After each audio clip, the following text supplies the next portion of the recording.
ప్రభువైన యేసుక్రీస్తు వారి నామములో మీ అందరికీ నా హృదయపూర్వక వందనాలండి. మీరు నన్ను చూసారు ఎప్పుడైనా? మీ మొహాలు చూస్తే వెలిగిపోతున్నాయి. బయటేమో వరద వాన, ఇక్కడికి వచ్చే వరకు వస్తామో రామో తెలియదు. ఏదేమైనా దేవుని ప్రణాళికలో మనం అందరం ఉన్నాం. అందుకే నేను ఎక్కడున్నాను, మీరు ఎక్కడున్నారు. ప్రభువునందు మీ ప్రయాస గొప్పది. ఎందుకంటే ఒక రోజు కాదు, 2 రోజులు కాదు, ఏకదాటిగా 30 రోజులు ధైర్యం, చెడని విశ్వాసం ప్రభువులో మీరు కనపరుస్తున్నారని నేను బలంగా విశ్వసిస్తున్నాను. మొదటిసారి మీ దగ్గరికి వచ్చినప్పుడు నాకు చాలా సంతోషం అనిపించింది. మీ పాస్టర్ గారిని చూస్తే మా నాన్నగారు కనిపించారు. ఇలాంటి సేవకులు ఈ సమాజానికి అవసరం అనిపించింది. నేనే చాలా హ్యాపీగా ఫీల్ అయ్యాను. అంటే రావడం, దేవుని ప్రణాళికలో నేను ఇక్కడికి రావడం చాలా సంతోషం అనిపించింది. ఆ రోజు దేవుని ప్రణాళికలో, దేవుని చిత్తంలో, ఎక్కువ నేను ప్రణాళిక అనే పదం వాడుతున్నాను, మీరు వినండి. మనందరం ఉన్నాం. అందుకే 30 రోజులైనా మనకు 3 రోజుల్లో గడిచిపోతాయి. లాస్ట్ రోజు చూడండి, మీరు ఎలా ఫీల్ అవుతారంటే ఇంకొక 10 రోజులు ఉంటే బాగుంది అన్నట్టు ఫీల్ అవుతారు. ఏదేమైనా సమయం ఎంతో చెప్పలేదు కాబట్టి నేను ఎంతసేపు అయినా వాక్యం చెప్పొచ్చు అనుకుంటున్నానండి. ఓకే అంటే గంట పైన ఉందండి నాకు. ప్రభు కృప చాలా. చిన్న చరణం పాడతాను. ఒకవేళ మీకు పాట వస్తే పాటలో ఏకీభవించండి.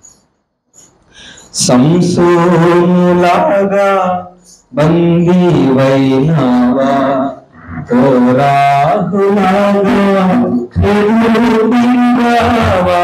సంసోనులాగా బందీవైనావా, కోరాహులాగా ఎదురువైనావా, అనవరకునివాలే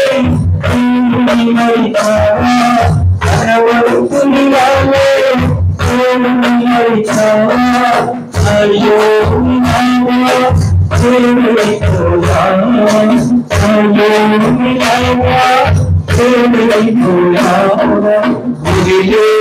జీవితం జీవించుట వ్యర్థము, గురిలేని జీవితము జీవించుట వ్యర్థము. ఏనాగో నీ బ్రతుకు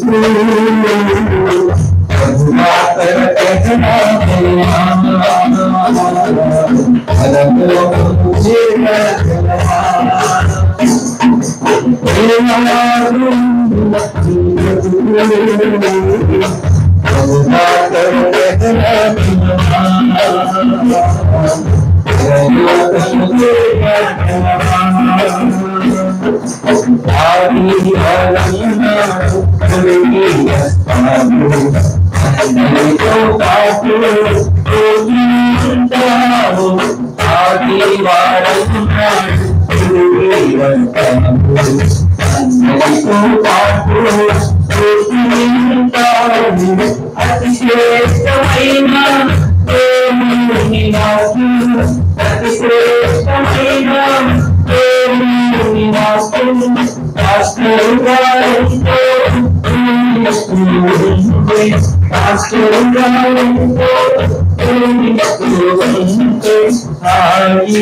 గుడిలోని ఉనుకిస్తుంటావు.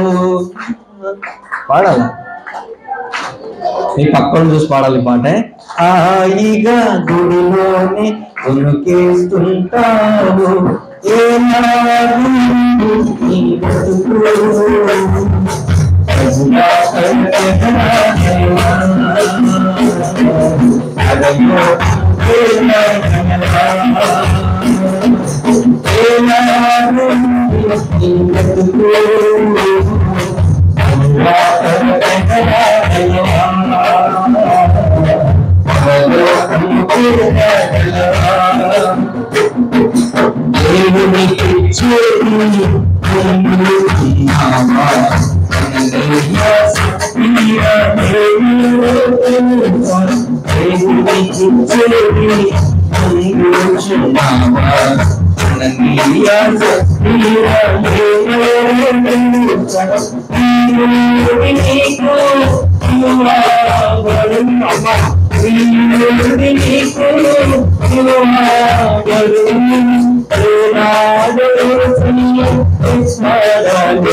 దేవునికి చేగుణము నీకుందా విశ్వాసి.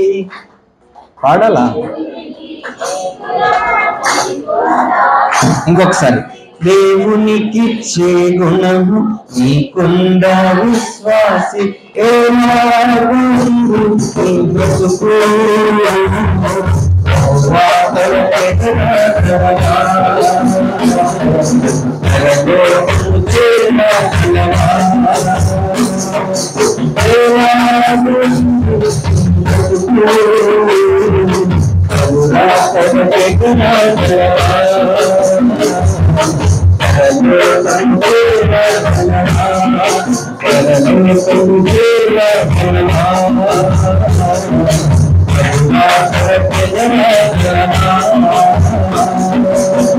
ప్రార్థన చేసుకుందాం.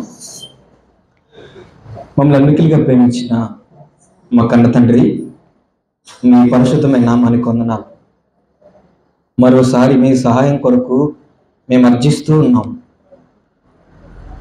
మీ ఉచితమైన కృప, ప్రేమ మా మీద మీరు చూపిస్తూ ఉండగా ఈ 30 రోజుల ఉపవాస దిన కూడికల్లో మరొక రోజు మీ సన్నిధిలో గడిపే భాగ్యం వచ్చింది. ఇది వెళ్ళపెట్టి కొనగలిగినది కాదు. ఇదంతా కేవలం మీ కృప మాత్రమే. మీ కృప చేత మీరు మాకు అనుగ్రహించిన భద్రతను బట్టి వందనం. ఈరోజు కూడా మీ మాట వినగలిగే భాగ్యం ఇవ్వండి. మాలో ఉన్న సమస్త కల్మషాన్ని, వెరవీగుచున్న దుష్టత్వాన్ని మాని మా లోపల నాటబడి ఆత్మలను మార్చగలిగిన వాక్యాన్ని మేము సాత్వికముతో అంగీకరించే భాగ్యం ఇవ్వండి. వినగలిగిన చెవి, గ్రహింపగలిగిన మనస్సును గ్రహించండి. కేవలం మేము వినివారు మాత్రమే ఉండి మమ్మల్ని మేము మోసపుచ్చుకొనక విని వాక్య ప్రకారమైన జీవితం కలిగి ఉండే భాగ్యం ఇవ్వండి. సమస్తాన్ని మీ చేతులకు అప్పగించుకుంటూ ఉన్నాం. ఈ రాత్రి దీనుడిని మీరు దర్శించమని, సంయోచితమైన మాట ద్వారా మీ ఆత్మ సహాయం ఇచ్చి నడిపించమని ఈ ప్రార్థన మనవులు కుమారుడును మా ప్రియ రక్షకుడైన యేసు నామమున అడుగుతున్నాము తండ్రి, ఆమేన్. మనందరం ఏదో కుటుంబానికి చెందిన వాళ్ళు. మనలో తమ్ముళ్ళు ఉన్నారు, మన కుటుంబంలో నాన్న ఉన్నారు, అమ్మ ఉంది, అక్క చెల్లెండ్రులు ఉన్నారు, ఇంకా ముసలోళ్ళు కూడా ఉన్నారు. ఇందులో మన బంధుమిత్రులు ఉన్నారు, ఇరుగు పొరుగు వారు కూడా ఉన్నారు. భక్తి కలిగిన ఒక గొప్ప కుటుంబం బైబిల్లో ఆనాటి సమాజంలో ఎదుర్కొన్న నిందను మీ ముందు పెడదాం అనుకుంటున్నాను. భక్తి కలిగిన ఒక గొప్ప కుటుంబం ఆనాడు ఎదుర్కొన్న నింద. ఈరోజు నిందలంటే మనం ఎక్కడికో వెళ్ళక్కలదు, మన మీద ఎప్పుడూ ఉంటాయి. మీటింగ్ బాగా జరిగితే ఏడ్చేవాళ్ళు ఉంటారు, ఆగిపోయిందని నవ్వేవాళ్ళు కూడా ఉంటారు. అంటే ఏ పరిస్థితిలో ఉన్నా మనల్ని బట్టి ఏడ్చేవాళ్ళు, చెప్పండి, నవ్వేవాళ్ళు ఉంటారు. ఏదో ఒక రోజు మన మీద వాళ్ళ నింద వేస్తారు. అలాంటి ఓ నింద, అది ఎదుటి వాళ్ళు వేసిందో, మనం కోరి కొని తెచ్చుకుందో, మన కుటుంబం మీదకి వస్తే సగటు క్రైస్తవుడిగా లేదా విశ్వాసిగా లేదా బాధ్యత కలిగిన భక్తిపరుడుగా ఒక తండ్రి ఎలా దానికి స్పందిస్తాడో, ఒక కూతురు ఎలా స్పందిస్తుందో, ఒక కొడుకు ఎలా స్పందిస్తాడో, సగటు అన్నయ్య ఎలా స్పందిస్తాడో, తమ్ముడు ఎలా స్పందిస్తాడో, ఈ సమాజం ఎలా స్పందించమని చెప్పిందో నాకు తెలియదు, కానీ బైబిల్ ఎలా స్పందించమని చెప్తుందో చూద్దాం. ఈరోజు మనందరికి పరిచయం అక్కర్లేని వ్యక్తి బైబిల్లో దావీదు మహారాజు. దావీదు గారిని మహారాజు అనకపోతే తిడతారండి మనల్ని. మహారాజు. ఆనాడు ఇశ్రాయేలు సమకాలీన ప్రపంచంలో దావీదు లాంటి రాజు లేడు అన్నారట. దావీదు లాంటి యుద్ధ శూరుడు లేడు అన్నారట. దావీదుకున్న యుద్ధ నైపుణ్యం అంత గొప్పది. దేవుడు దావీదుకు అనుగ్రహించిన జయం లేదా యుద్ధ విద్య, లేదా ఆనాటి సమకాలీన ప్రపంచంలో రాజ్యాలను జయించిన విధానం చాలా ఆశ్చర్యాన్ని కలిగిస్తుంది. తనకున్న రాజ్యాన్ని దావీదు సుస్థిరపరుచుకుని యెబూసీయుల ప్రాంతాన్ని జయించి ఆ ప్రాంతంలో తిష్ట వేసుకుని తనకంటూ ఒక క్యాపిటల్ సిటీని కట్టుకున్నాడు. ఆ క్యాపిటల్ సిటీ పేరు యెరూషలేం అని దానికి పేరు. యెబూసీయులు అంటే మామూలు కాదట. ఆ చుట్టుపక్కల ప్రాంతాల్లో ఆ చుట్టుపక్కల ప్రాంతాల్లో అన్ని రాజ్యాలు దావీదుకు భయపడ్డాయి, కానీ మధ్యలో కొరకని పుండులాగా ఉన్న రాజ్యం యెబూసీయుల రాజ్యం అట. అంటే కానాను విభజన చూసుకుంటే మీరు ఆ విభజన మధ్యలో యెరూషలేం అనే మెట్ట ప్రాంతం మీద ఉండే ప్రజలు అనమాట. వాళ్ళొక గొప్ప తెగ. అది ఇప్పుడు తెగ అనే పదం నేను వాడకూడదు, నేను వాడట్లేదు. ఎవరికి భయపడరన్నమాట. ఆ రాజ్యానికి కాపలాదారులు ఎవరిని పెడతారంటే గుడ్డి వాళ్ళని, చెవిటి వాళ్ళని పెడతారట. వినికిడి శక్తి బాగా ఎక్కువ ఎవరికి ఉంటుంది చెప్పినా నేను? చెవిటోళ్ళకి ఉంటుందని. చూపు బాగా ఎక్కువ ఎవరికి ఉంటుంది చెప్పినా? గుడ్డోళ్ళకి ఉంటుందని. ఎందుకంటే ఇలా అనకూడదు, కానీ మనకంటే మంచిగా స్పందిస్తారండి విషయాలకి. ఎక్కడైనా చిన్న చప్పుడున్నా వాళ్ళకి తెలుస్తుంది, మాటను గుర్తుపట్టేస్తారు. ఎవరు వచ్చారో గుర్తుపడతారు. సంవత్సరం క్రితం వెళ్ళి నువ్వు మాట్లాడినా ఈ రోజు వెళ్ళి నువ్వు మాట్లాడితే ఎవరో గుర్తుపడతారు అనమాట. అంత గొప్ప శక్తి కలిగిన వాళ్ళు గుడ్డివాళ్ళు, చెవిటి వాళ్ళు. యెబూసీయుల ప్రాంతానికి గుడ్డోళ్ళని చెవిటోళ్ళని కాపలా పెట్టారట. ఓ రోజు రాజుగారు టీవీగా రోడ్డు మీద నడుచుకుంటూ వెళ్తున్నాడట తన పరివారంతో. అప్పుడు ఆ ప్రజల్లో కొంతమంది అన్నారట, రాజుగారు మీరు అన్ని ప్రాంతాలని జయించగలరు, కానీ ఆ యెబూసీయుల దగ్గర మీ నాటకాలు సాగవు సార్ అన్నట్ట. రాజుగారు కోపం తెచ్చుకున్నట్టు. అదేంటి, నా వెనకాల ఎవరున్నారు? సాక్షాత్తు మహామహుడైన దేవుడు ఉన్నాడు, అద్వితీయ సత్యదేవుడు ఉన్నాడు. నిన్న నేడు నిరంతరం ఏకరీతిగా ఉన్నవాడు, యుద్ధం యెహోవాదే అన్న యుద్ధం చేస్తే తనకు తోడున్నవాడు. ఆ రోజు యాలాలోయలో గొలియాతుకు ఎదురుగా నిలబడింది దావీదు కాదు, దావీదు వెనకాల ఉన్న చెప్పండి దేవుడు. ఇప్పుడు దావీదు వెనకాల ఉంది ఎవరు? దేవుడు. దావీదు కోపం వచ్చింది, ఏంటి నన్ను తక్కువ చేస్తే నా దేవుడు తక్కువ చేసినట్టు. ఇప్పుడు అర్జెంటుగా యెబూసీయుల మీద యుద్ధానికి వెళ్ళాలి అని కంకణం కట్టుకుని యెబూసీయుల మీద దావీదు యుద్ధానికి గెలిచాడట. స్తోత్రం చెప్తారా? యుద్ధానికి వెళ్ళి గెలిచిన తర్వాత అది కొండ మీద ఉండే పట్టణం యెరూషలేము పట్టణం. దాని చుట్టూరు ప్రాకారాలు కట్టించి దావీదు దాన్ని క్యాపిటల్ సిటీగా చేసుకుని ఆ ప్రాంతం అంతటిని పరిపాలన చేస్తున్నాడు. దావీదు పేరు మారుమోగిపోయింది. ఆనాటి సమకాలీన ప్రపంచంలో దావీదు లాంటి రాజు లేడురా అనే పదం అన్ని నోటలా వ్యాప్తి చెందుతూ. మనం అనుకుంటాం దావీదు గొర్రెల కాపరి దగ్గర నుండి గొప్ప రాజు అయ్యాడు అని. గొర్రెల కాపరి దగ్గర ఉన్నప్పుడు దావీదు విశ్వాసం రాజు అయిన తర్వాత ఇంకా పెరిగింది, కానీ ఎక్కడ తగ్గలేదట. తన విశ్వాసం, తన తగ్గింపు, తన విధేయత, దేవుడు అంటే తనకున్న భక్తి అంచెలంచెలుగా పెరుగుతుంది, కానీ ఏనాడు కుంటి పడలేదట. దానికి సాక్షాత్కారం ఏంటంటే దావీదు రచించిన కీర్తనలు. ఎంతో మంది సాక్ష్యాలు. దావీదు భక్తి జీవితంలో రాసిన పాటలో ఆశ్చర్యాన్ని కలిగిస్తాయి. గాఢాంధకారపు లోయలో నేను సంచరించిన ఏ అపాయమునకు భయపడను, నీ దుడ్డి కర్ర నీ దండము నన్ను ఆదరించునన్న మాట గొర్రెలు కాసుకునేటప్పుడు రాశాడేమో దావీదు, నాకు తెలియదు. కానీ ఇదే దావీదు సింహాసనం మీద కూర్చున్నా మాట్లాడతాడు. అదే మాట మాట్లాడతాడు. ఏమో తెలుసా? నా కేడము నీవే, నా పానివ భాగము నీవే, ప్రభువా నీ కుడి చేతి కిందే నాకు ఆశ్రయం దొరుకుతుంది అంటాడు. నేను ఆకాశములకు ఎక్కిపోయినా అక్కడ నువ్వు ఉన్నావు, నేను పాతాళ ముందు పండుకొనినా అక్కడ నువ్వు ఉన్నావు, వేకువ రెక్కలు తొడుక్కుని సంద్రము కావాలని నేను పాడిపోదాం అనుకున్నా అక్కడ కూడా నీ హస్తమే నన్ను నడుపుతుంది అనే గొప్ప పాటలో దావీదు భక్తి జీవితాన్ని ప్రతిబింబిస్తాయి. ఒక్క మాట ఆలోచించండి. గొర్రెలు కాసుకునే దావీదును రాజు చేసిన దేవుడు గొర్రెలు కాసుకునేటప్పుడున్న విశ్వాసం రాజు అయిన తర్వాత కూడా కోల్పోని ఒక విశ్వాసి. చూసుకోండి, దేవుడు ధైర్యము విశ్వాసము చెడని ఒక గొప్ప విశ్వాసి. మనందరం అనుకుంటామే గొప్పగా భక్తి చేస్తున్నారు కదా సార్ వీళ్ళు, వాళ్ళ ఇంట్లో ఏం లోటు ఉంటుంది అని, వాళ్ళకేం బాధ ఉంటుంది అని. కానీ నా వెనకాల చూడండి ఎన్ని పోట్లు ఉంటాయో. పైకి ఇలాగ తెల్లగా కనబడుతున్నాను, కానీ నేను ఒక్కసారి వెనక్కి తిరుగుతాను, నా వెనకాల ఎన్ని పోట్లు ఉంటాయో. సేవకుడి జీవితం అలాంటిదే. సేవకుడి జీవితం మాత్రమే కాదు, సగటు దేవుని మీద ఆధారపడి బ్రతుకుతున్న ఏ విశ్వాస జీవితమైనా అలాగే ఉంటుంది. బైబిల్లో కొన్ని వచనాలు మనకు అలా నేర్పించారు. ఆకాశపు వాకిండ్లు విప్పి దేవుడు పట్టజాలనని విస్తారమైన దీవెనలు ఇస్తాడట. ఇస్తాడా ఎవడైనా? ఇస్తాడు. కానీ ఎప్పుడు ఇస్తాడో అది చాలా ప్రాముఖ్యం. అలా అని ఇచ్చేసాడు అనుకోండి, దాని పేరే పట్టజాలనన్ని విస్తారమైన దీవెనలు కదా. పట్టుకోలేనన్ని. ఒకవేళ పట్టుకోలేనన్ని మీకు ఇచ్చాం, ఏమవుతారు మీరు? నేను పట్టుకోలేని మోస్తున్నాను అనుకోండి, ఏమవుతాను నేను? ఇలా నేను చేతులు రెండు పైకి ఎత్తి, ప్రభా నేను పట్టుకోలేంది నాకు ఇయ్యని అడిగాను. పట్టుకోలేంది కదా, నేనేం పట్టుకుంటాను? ఏమవుతుంది? నా మీద పడిపోతుంది. అప్పుడు నా మనుగడ ఏమవుతుంది? దేవుణ్ణి కూడా మనం అలాగే అడుగుతాం. భక్తి పరుల జీవితాలు మనకు ఒక అపోహను కలిగిస్తాయి. ఓ వీడికి ఏం ప్రాబ్లం ఉండదు అని. వీడి వెనకాల దేవుడు ఉన్నాడు. అవును, దేవుడు ఉంటాడు. కానీ దేవుడున్నా కొన్ని ఒడిదుడుకుల మధ్య ప్రయాణాలు సాగుతూ ఉంటాయి. గుర్తుపెట్టుకో, మళ్ళీ ఈ మాట నీ కోసమే.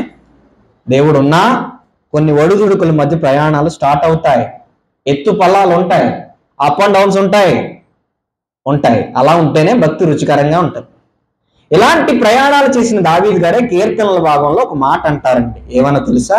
నేను రుచి చూచి యెహోవాను తెలుసుకున్నానని. మీరు కూడా రుచి చూచి తెలుసుకునడి యెహోవా ఉత్తముడని అంటాడు. తన జీవిత ప్రయాణంలో దావీదు ఎన్నో ఎత్తుపల్లాలు చూశాడు,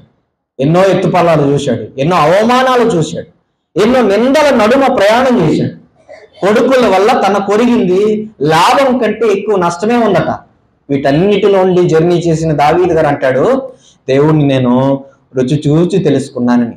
దేవుడు అలాగే 2-3 దెబ్బలు కొట్టి ఒక్కో పాఠం నేర్పిస్తాడు అన్నమాట. స్తోత్రం చెప్పండి. స్కూల్కి వెళ్తున్నారు మీరు, దెబ్బ కొట్టకుండా పాఠం వస్తుందా పిల్లలకి? రాదు. దేవుడు కూడా అప్పుడప్పుడు మనకు దెబ్బలు కొట్టి 2-3 పాఠాలు నేర్పిస్తాడు.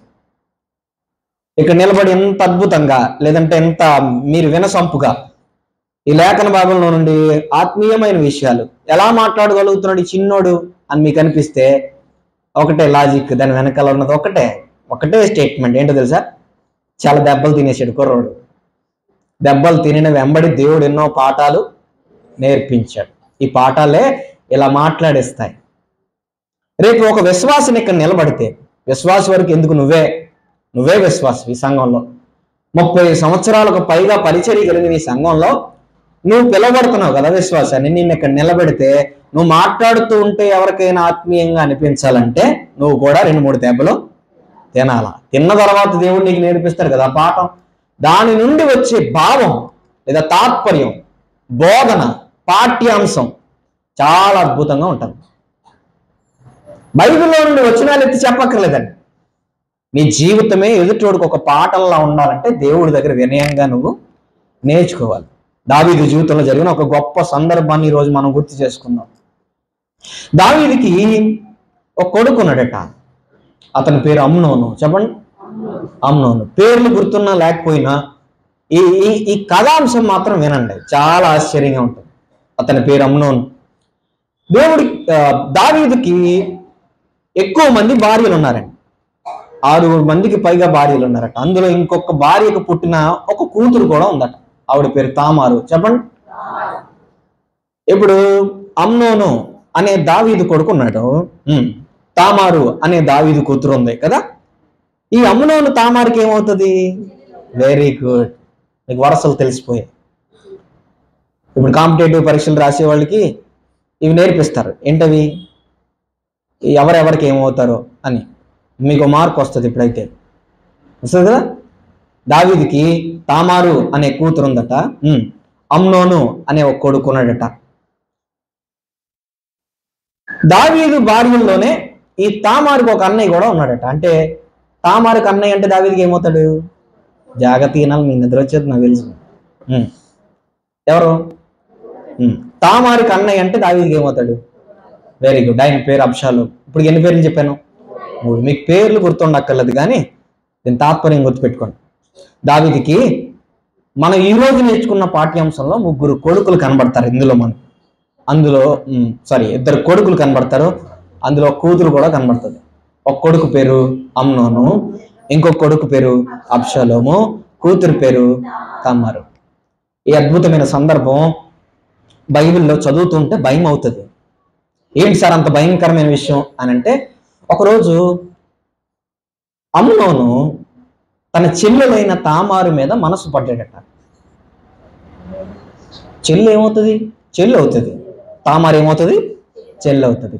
కానీ అమ్నోను అనే ఒక కిరాతకుడు తన వరస కాని చెల్లిని మోహించాడు అని చెప్పింది బైబిల్. అలా మోహించి బక్క చిక్కిపోతున్నాడట, సన్నగా అయిపోతున్నాడట కుర్రోడు. భోజనం చేయట్లేదట, సరిగ్గా నిద్రపోవట్లేదట. ఈ అమ్నోనికి ఒక ఫ్రెండ్ ఉన్నాడు, అతని పేరు యెహోనాదాబు. చెప్పండి. ఎప్పుడు ఇలాంటి సిచ్యువేషన్లో ఉన్న బ్రదర్కి లేదంటే యూత్కి ఖచ్చితంగా ఎవడో పనికిమాలిన ఫ్రెండ్ ఉంటాడు కదా, అలాంటి పనికిమాలిన ఫ్రెండ్ అనమాట. అతని పేరు యెహోనాదాబు. అమ్నోను ఇలా బక్క చిక్కిపోవడం చూసి యెహోనాదాబు వచ్చి అడిగాడట, ఎరా అలా అయిపోతున్నావు? అదిటి మీ నాన్నగారు రాజుగారి డైనింగ్ టేబుల్ మీద ఎన్ని ఉంటాయి? బోల్డ్ అని ఉంటాయి. నువ్వు రేపు పొద్దున ఏదైనా తినాలంటే ఈ రోజు సాయంత్రానికి చెప్తే రేపు రెడీ చేసేస్తారు, నీకు నచ్చినంత తినొచ్చు. ఒకవేళ ఐటెం మార్చమని చెప్తే మెనూ అడుగుతారు కదా, ఆ రోజు సాయంత్రానికి వచ్చి మెనూ రాసుకుంటారు కదా, ఆ రోజు సాయంత్రమే చెప్తే మెనూ మారుస్తారు. నీకేం పోయగలవు, ఎలా అయిపోతున్నావు అని ఫ్రెండ్ అడిగాడట. ఎవరు అతను? యెహోనాదాబు. ఎవరిని అడిగాడు? అమ్నోన్ని అడిగాడు. అమ్నోన్ అప్పుడు ఓపెన్ అయి చెప్పాడట, కొన్ని తల్లిదండ్రులకు చెప్పం మనం, కొన్ని అక్క చెల్లెండ్రికి చెప్పం మనం, అన్నయ్య వాళ్ళకి చెప్పం, బాబాయ్ వాళ్ళకి చెప్పం, పెదనాన్న వాళ్ళకి చెప్పం, బంధుమిత్రులకు చెప్పం. కానీ ఎవరికి చెప్పలేదు. ఎవరు చెప్తాం తెలుసా? Friend in needs friend in deed అని ఒక కొటేషన్ ఉంటుంది. అంటే ఆ ఫ్రెండ్ గారికి అన్ని ఓపెన్ అయి చెప్పేస్తారట. ఇప్పుడు చెప్పాడు కానీ తన సీక్రెట్ ఓపెన్ చేశాడు. ఆ సీక్రెట్లో తను చేసిన ఒక పనికిమాలిన పని ఉంది. అదేంటది? సాక్షాత్తు తన చెల్లెలైన తామారు మీద మనసు పడ్డం. అసలు ఈనాటి సమకాలీన ప్రపంచం అంటే మన కుటుంబంలో కానీ, మన ఊళ్ళో కానీ, మన ఇరుగు పొరులో కానీ ఇలాంటి సన్నివేశం ఏదైనా మీకు వినబడితే మీరు దాన్ని బాగుంది అని హర్షిస్తారా? పాజిటివ్గా తీసుకుంటారా? దాని విషయం ఏంట్రా ఎంత చిరాగ్గా ఉంది అని ఆలోచిస్తారా? మనకే ఇది అలా అనిపిస్తే సాక్షాత్తు దావీదు కుటుంబంలో జరుగుతుంది. ఇది అంత గుర్తుపెట్టుకోండి. దావీదు ఏం చిన్నోడు కాదు, పేరు మోసినోడు, పరువు కలిగినోడు, సాక్షాత్తు సింహాసనం మీద కూర్చునే రాజు, మహారాజు. దావీదు మహారాజు కుటుంబంలో ఎలాంటి కొడుకులు తగలడ్డారట.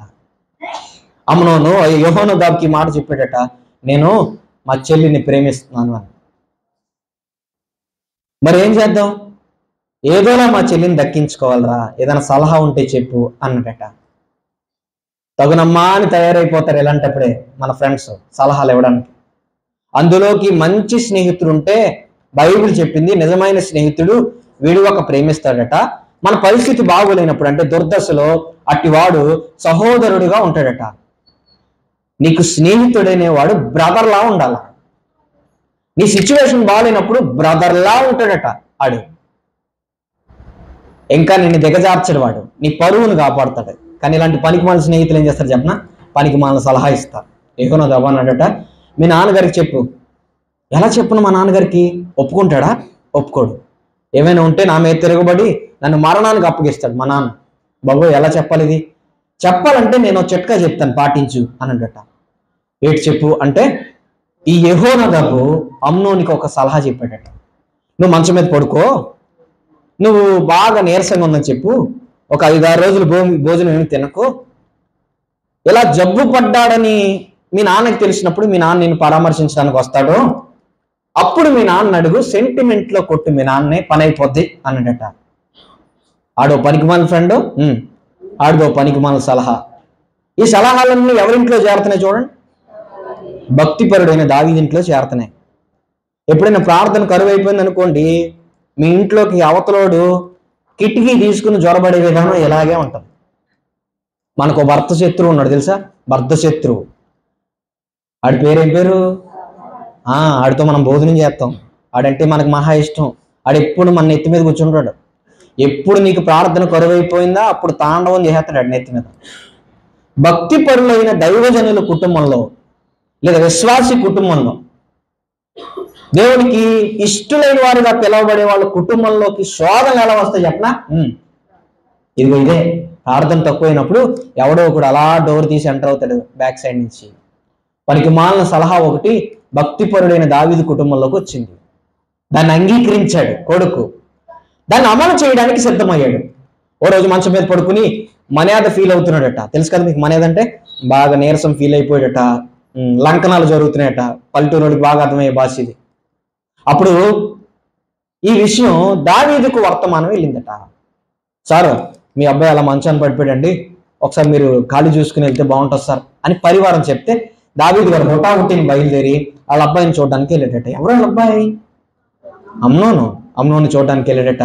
ఎవరన్నా ఎలా అయిపోతున్నావు, ఏమ్మా ఏ వైద్యుడు అని పిలిపించినా, పలానా హాస్పిటల్కి వెళ్దామా, కాకినాడలో చూపించినా, లేదా వేళంగిలో చూపించినా, రాజమండ్రిలో చూపించినా, ఎందుకురా ఇలా అయిపోతున్నావు నాన్న, ఫుడ్ తినట్లేదంటే, నిద్రపోవట్లేదంటే, నువ్వు నీకేం కావాలరా అడుగు, నీకేం కావాలంటే తెచ్చి పెడతాను రా. మన అమ్మా నాన్నలు కూడా మన అలాగే అంటారు. సేమ్ మంచి తండ్రిగా దావీదు అదే చెప్తున్నాడు తన కొడుకు. ఏం కావాలి అడుగు, నాన్న ఏం కావాలి నీకు అని అడిగాడట. అప్పుడు ఓపెన్ చెప్పాడు కుర్రాడు, నాన్న నేను తింటాను ఈ రోజు నుంచి, కాకపోతే తామరు ఉంది కదా చెల్లి, తామరు చెల్లి వచ్చి నాకు 2 ఇడ్లీ పెడితే తింటాను నాన్న అన్నాడట. ఏంటి 2 ఇడ్లీ అంతేనా? సరే, అమ్నోనికి ఏం కావాలో అన్ని సిద్ధం చేయండి, ఏం తింటాడో అన్ని రెడీ చేయండి. ఈ రోజు నుంచి కొడుకు ఏం తక్కువ కాకూడదు, ఏమైనా ఉంటే నా దగ్గరికి తీసుకురండి, నేను అరేంజ్ చేస్తాను, అబ్బాయి చూసుకోండి దగ్గర అని ఒకళ్ళని అప్పచెప్పి మరి దావీదు తన పల్లెల్లో నిమగ్నమై వెళ్ళిపోయాడట. ఇంకా అంతకంటే ఎక్కువ ఏం చూస్తాం కొడుకుల్ని, అది కూడా బాధ్యత కలిగిన రాజుగా. అక్కడ కూడా కార్యక్రమాలని పనుల్ని చూసుకోవాలి కనుక దావీదు గారు కొడుకుని వేరే వాళ్ళకి అప్పగించి అన్ని చూసుకోమని దగ్గరుండి చెప్పి తన పరివారానికి ఇచ్చి తన పనిలో దావీదు గారిని నిమగ్నం అయ్యాడట. బాధ్యత కదా. ఈలోపు తామారు వచ్చింది ఇంటికి. ఆ పక్కన వంటగదిలో ఉండి ఏం కావాలో రెడీ చేస్తుంది. ఎవరికి? అమ్నోనికి, అన్నయ్యకి రెడీ చేస్తుంది. బాగా జాగ్రత్తగా వినాలి. ఇందులో ఎవరెవరు ఉన్నారో లాస్ట్లో మిమ్మల్ని అడుగుతాను. అప్పుడు ఒక్కొక్కరి గురించి మనం మాట్లాడుకుందాం. రెడీ చేస్తుందట, తెచ్చిందట. ఆపాలు చేసి తెచ్చిందట. ఆపాలంటే మనకు అర్థం కాదు కాబట్టి ఇడ్లీ అన్నాను. తెచ్చిందట. మంచం మీద వాళ్ళు పడుకుని ఉంటే అన్నయ్య లేగరా అందట. ఇజ్రాయేల్ స్త్రీలు ఎంత గౌరవంగా ఉంటారంటే ముసుగు కూడా తీరండి, జుట్టు కనపడినవారు. మా ఫ్రెండ్ ఒక ఆవిడ బయట కంట్రీలో ఉంది, కనీసం జుట్టు కూడా కనపడుతున్నారట, ముసుగు పూర్తిగా వేసుకుంటారట. అంత గౌరవంగా ఉంటారు. అసలు పురుషుల్ని కన్నెత్తి చూడనివ్వరు, ఆ అవకాశం కూడా ఇవ్వరు. అలాంటి గౌరవప్రదమైన ఒక స్త్రీ వాళ్ళ అన్నయ్య పక్కన కూర్చుని ఆ బ్లడ్ రిలేషన్ ఎవడో అమ్నోనికి బాధ్యతగా లేదా ప్రేమతో ఆ భోజనాన్ని పెడుతుందట. ఫస్ట్ ఏమనాలి మనోడు, అమ్మ పెట్టరా అనాలా, నాకు వద్దు అన్నట. మారాము స్టార్ట్ చేసేటట్టు. ఇది గారం పెట్టినంత వరకు పెడతాం మనం. తర్వాత ఎవరైతే తినరా చచ్చిపోతావో అని తినిపించడానికి మనం బయలుదేరుతాం కదా, అప్పుడు వీడు గారం చేస్తాడు. ఇప్పుడు అమ్నోను కూడా గారం చేస్తున్నాడు. వద్దు అన్నాడట. ఏ అని అంటే, ముందు మీ అందరు బయటికి వెళ్ళిపోండి అన్నాడట. అమ్నోను చుట్టుపక్కల పరివారాన్ని అంతా బయటికి పంపించి తలుపేసి తామారు చేయి పట్టుకున్నాడట. మీరు ఎంతమంది ఇది ఊహించుకొని ఇలాంటిది మన సమకాలీన ప్రపంచంలో ఎక్కడెక్కడైనా మన కుటుంబాల్లో లేదా మన బంధుమిత్రుల్లో మన ఇరుగు పొరుగు వారిలో జరగాలని లేదా జరుగుతుందని జరిగిందని ఊహించుకుంటారు నాకు తెలియదు, కానీ నేనైతే దాన్ని మాత్రం ఊహించుకోలేను. వీడికి ఏం పోయే కాలం, వీడికి ఏమవుతుంది? తామారు చెల్లి అవుతుంది. చెల్లి చేయి పట్టుకున్నాడంటే చెల్లి హృదయంలో ఎంత బరువు ఉంటుందో, ఆమె కన్నీళ్ళు ఎంత బరువుతో వస్తాయో, తన హృదయం ఎంత లోతు అయిపోద్దో, అసలు ఎలాంటి పరిస్థితుల మధ్య తన మైండ్లో ఏమి రన్ అవుతాయో ఒక్కసారి బాధ్యత కలిగిన చెల్లిగా లేదా అన్నయ్యగా, తండ్రిగా, తల్లిగా, ఒక కుటుంబంగా ఊహించుకోండి. అది ఊహకు మించింది, దాన్ని ఊహించుకోలేము. అంత దౌర్భాగ్యమైన పని. చేయి పట్టుకున్నాడట, బలవంతం చేసేటట, చెల్లిని పాడు చేసేటట. పాడు చేసిన కాసేపటికి అమ్నోనికి తామారు మీద చిరాకు వచ్చింది. బైబిల్లో ఉందన్నమాట, చదివిస్తాను. అంతకుముందు ఆమెను ప్రేమించిన దానికంటే ఆమెను అతడు ద్వేషించడం ప్రారంభించాడట. అర్థమవుతాయి ఈ మాటలో. ఇదంతా మనకి ఏం నేర్పిస్తుంది అంటే, ఒరే పాపం క్షణికమైంది, ఎంతసేపు ఉంటుంది దాని భోగం, ఎంతోసేపు ఉండదు, తర్వాత మళ్ళీ యథాస్థానానికి వచ్చేస్తాం. వచ్చినప్పుడు అనిపిస్తుంది ఎందుకు చేశానురా అనిపిస్తుంది, ఇంక ఇది నాకు వద్దు అనిపిస్తుంది. పాపము కలిగించే భ్రమ చేత అని ఉంటుంది బైబిల్లో. పాపం ఏం చేస్తుందంటే భ్రమ కలిగిస్తుంది. ఈ అమ్నోనుకు పాపం వలన భ్రమ కలిగింది. ఆ టైంలో ఆడు ఏం చేశాడో కూడా తనకి తెలియదు. నేను ఆడు ఈడు అంటున్నాను ఏమనుకోవద్దు. తర్వాత బాధపడ్డాడో చిరాకు పడ్డాడో అర్జెంటుగా వెళ్ళిపోవాలన్నట్ట. అసలు ఏ చెల్లైనా దాన్ని యాక్సెప్ట్ చేయగలదా, స్వీకరించుకోగలదా, అసలు తట్టుకోగలదా? ఇప్పటికే కన్నీళ్ళు వచ్చేసాయి, ముసుగిలా కిందకి ఎట్టుకుంది, ఏడుస్తుంది. ఇప్పుడు మళ్ళీ ఇంకో మాట వినబడింది అలా అన్నీ దగ్గర నుంచి వెళ్ళిపో అనే మాట. పోనీ అన్నయ్యని చెల్లెళ్ళు పెళ్లి చేసుకోవడంలో పోనీ తప్పు లేదని అనుకుందాం కాసేపు. ఆ పాశ్చాత్య దేశాల్లో వాళ్ళ నాన్న అడిగి ఏదోలా పెళ్లి చేసుకోవచ్చు, కనీసం పెళ్లి కూడా చేసుకోనట్టు ఇప్పుడు వెళ్ళిపో అన్నడట. ఎక్కడికి వెళ్ళిపోతుంది ఇప్పుడు? అది ఎంత గౌరవంగా వచ్చింది.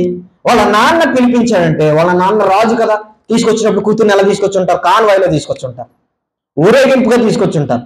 రాజుగారి పని మీద వెళ్తే ట్రాఫిక్ అంతా క్లియర్ చేసేస్తారు, ముందు సీఎం గారు కాన్వాయ్ని పంపించేస్తారు కార్లని. అలాగే దావీదు గారి కాన్వాయ్ కనుక కూతుర్ని ఎంత హుందాగా తీసుకొచ్చారో ఇంటికి, అమ్నోన్ ఇంటికి. కానీ ఎంత హుందాగా వచ్చిందో అంత హుందాగా ఇంటికి వెళ్ళట్లేదు, బాధపడుతూ వెళ్లాల్సి వస్తుంది. అది కూడా వెళ్ళాలని తనకు లేదు. వాళ్ళ అన్నయ్య బతిమాలుకుంటుంది కాళ్ళ వెళ్ళపడి. ఏమన్నా తెలుసా? అన్నా నన్ను అవమానపరచకరా అని. ఇప్పటికే నువ్వు నన్ను అవమానపరిచావు, ఇప్పుడు నన్ను వెళ్ళిపోమని అవమానపరచుకో. నాన్నను అడుగు, బతిమాలు, రిక్వెస్ట్ చేయి, అడిగి నాన్న ఒప్పుకుంటే కనీసం పెళ్లి చేసుకో అని బ్రతిమాలుతుందట. కాళ్ళు వేళ్ళ పట్టుకుని బతిమాలుతుందట. అసలు ఏ చెల్లైనా తన అన్నను అలాంటి బతిమాలే స్థితికి వెళ్ళిపోదాం అనుకుంటుందా? చెప్పండి. మీరు మాట్లాడకపోతే వదలను అనుకుంటుందా? అనుకోదు. అంటే తామారు ఎంత బాధలో ఉందో చూసుకోండి. బయటికి తీసుకెళ్ళిపోండి, తోసేయండి బయటకు అన్నాడట. తన పరివారాన్ని పిలిచి తామారును బయటికి లాక్కెళ్ళిపోయాడట. బయటికి లాక్కెళ్ళిపోయిన తామారు అలా ఏడ్చుకుంటూ తల కింద, ఈ ముసుగు కిందగా పెట్టుకుని ఇంటికి పరిగెత్తుకుంటూ వెళ్ళి తన ఇంటి దగ్గర కాళ్ళ సందుల్లో తల పెట్టుకుని ఏడుస్తుందట. తెలుసు కదా కాళ్ళ సందులో తల పెట్టుకోవడం అంటే?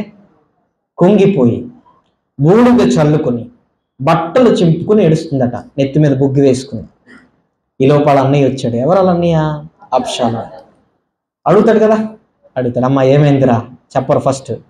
ఏమైందిరా అమ్మా చెప్పరా, ఏమైంది? అన్నయ్య అడుగుతున్నాడు చెల్లిని, ఏమైంది ఏమైంది ఏమైంది? చెప్పదు. కానీ చెల్లి ఏడుస్తుంటే అర్థమవుతుంది అన్నయ్యకి, ఖచ్చితంగా ఇది అమ్నోను చేసిన పని. అమ్మా అమ్నోను ఏమైనా చేశాడా చెప్పు, నాకు ఒక్క మాట చెప్పరా అని అడుగుతున్నాడట వాళ్ళ అన్నయ్య. బతిమాలాడు. కాసేపటికి ఏడ్చి గొప్పపట్టి అప్పుడు చెప్పిందట. ఏం చెప్తుంది? సగం చెప్తుంది, పూర్తిగా కూడా చెప్పలేదు. అలా బాధపడుతూ వాళ్ళ అన్నయ్యకి విషయం చెప్పిందట. ఈ విషయాన్ని అబ్షాలోము తన మనసులో ఉంచుకొని ఉన్నాడట. ఎన్ని రోజులు సార్? 2 సంవత్సరాలు. 2 సంవత్సరాలు అమ్నోను కోసం అబ్షాలోము వెతుకుతున్నాడు, టైం కోసం వెయిట్ చేస్తున్నాడు. ఈ కథాంశం చివరికి వచ్చేసరికి ఒకరోజు గొర్రె బొచ్చు కత్తిరించే సమయం వచ్చిందట. ఆ పాశ్చాత్య దేశాల్లో గొర్రెకు మేకలకు బొచ్చు కత్తిరిస్తారు. దానికి సీజనల్గా ఒక ఫెస్టివల్ ఉంటుంది అనమాట, అలాంటి పండగ చేస్తారు. అలాంటి సీజనల్గా వచ్చే పండగ అబ్షాలోము స్టార్ట్ చేసేటట్ట వాళ్ళ ఇంటికి.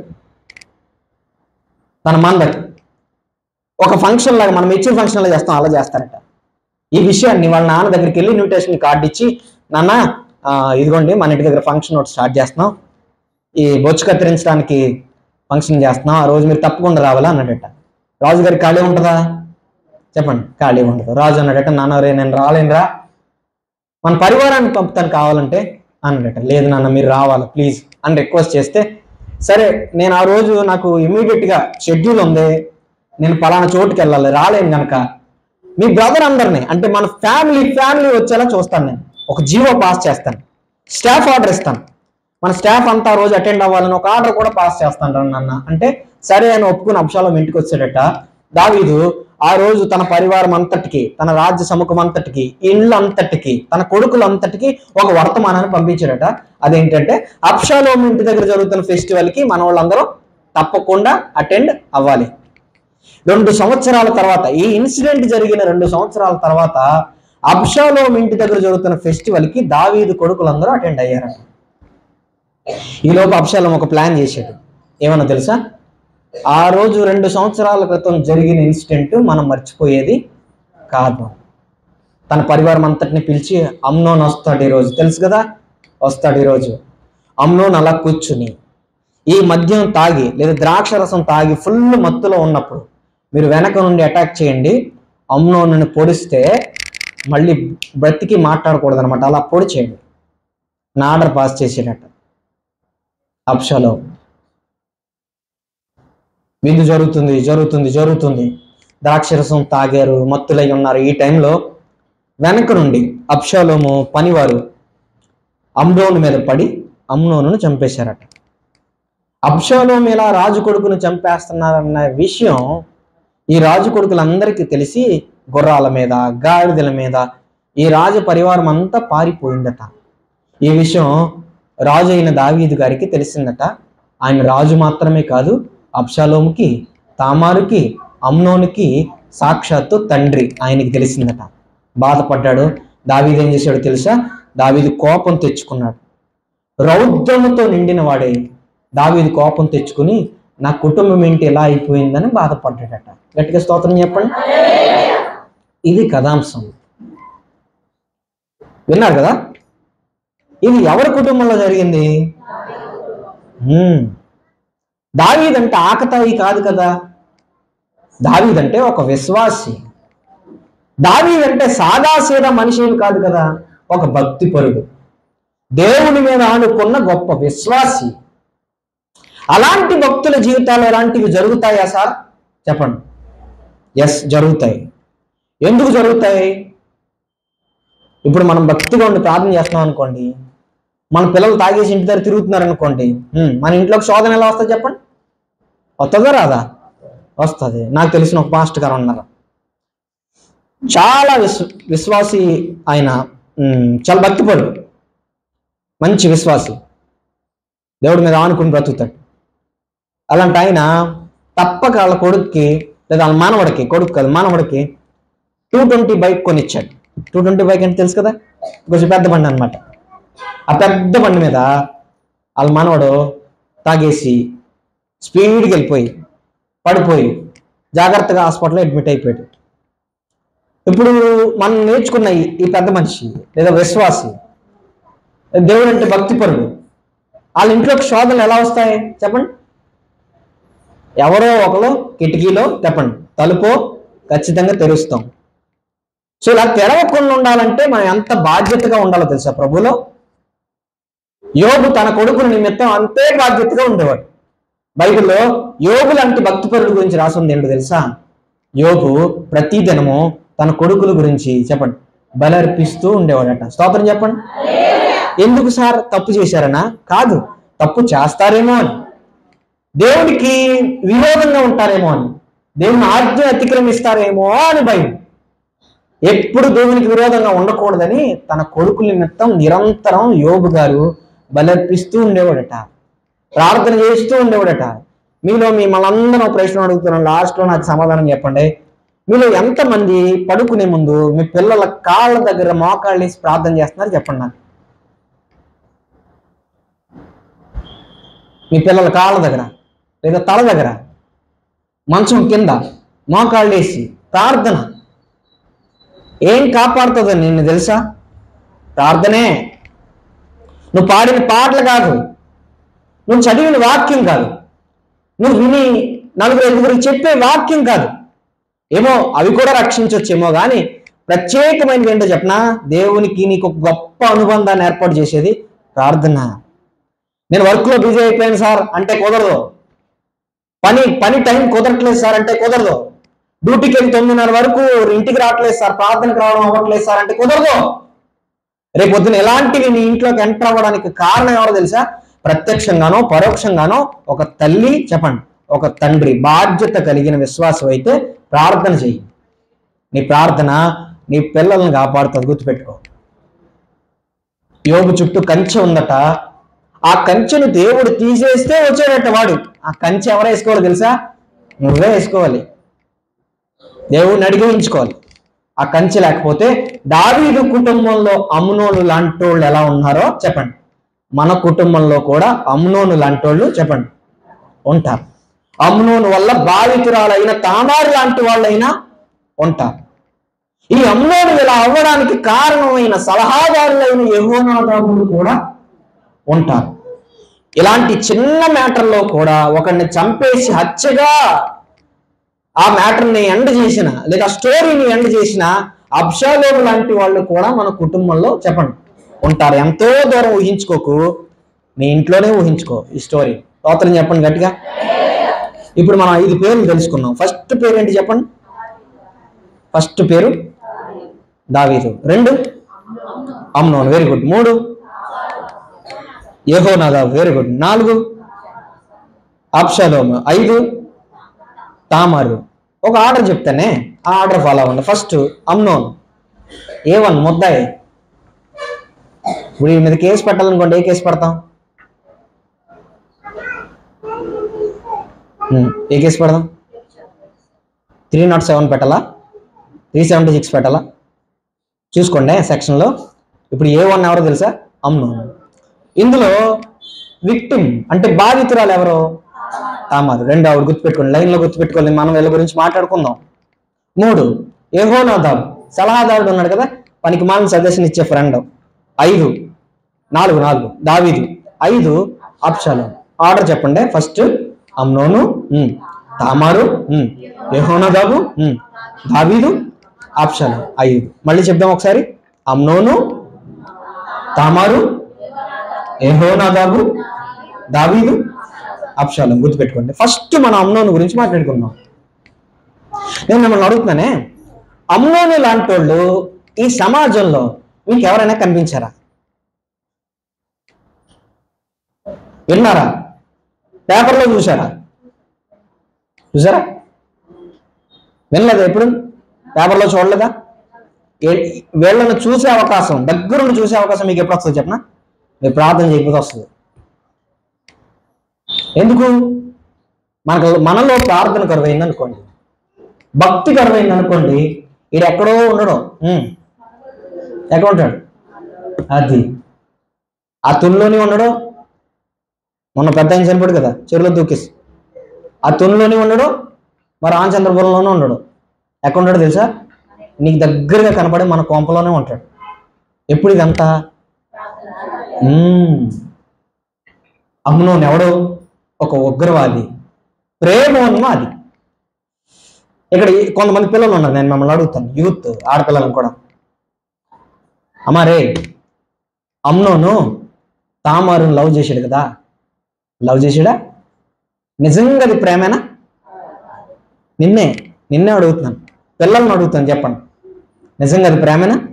ఇప్పుడు ప్రేమ అని హెడ్డింగ్ పెట్టి తిరుగుతున్న నిన్ను ఇదే ప్రశ్న అడుగుతున్నాడు దేవుడు ఈరోజు. ఏమన్నా తెలుసా? నువ్వు ప్రేమించేది ప్రేమేనా? నువ్వు ఎందులో ఉన్నావు? అది ప్రేమ, వ్యామోహమా?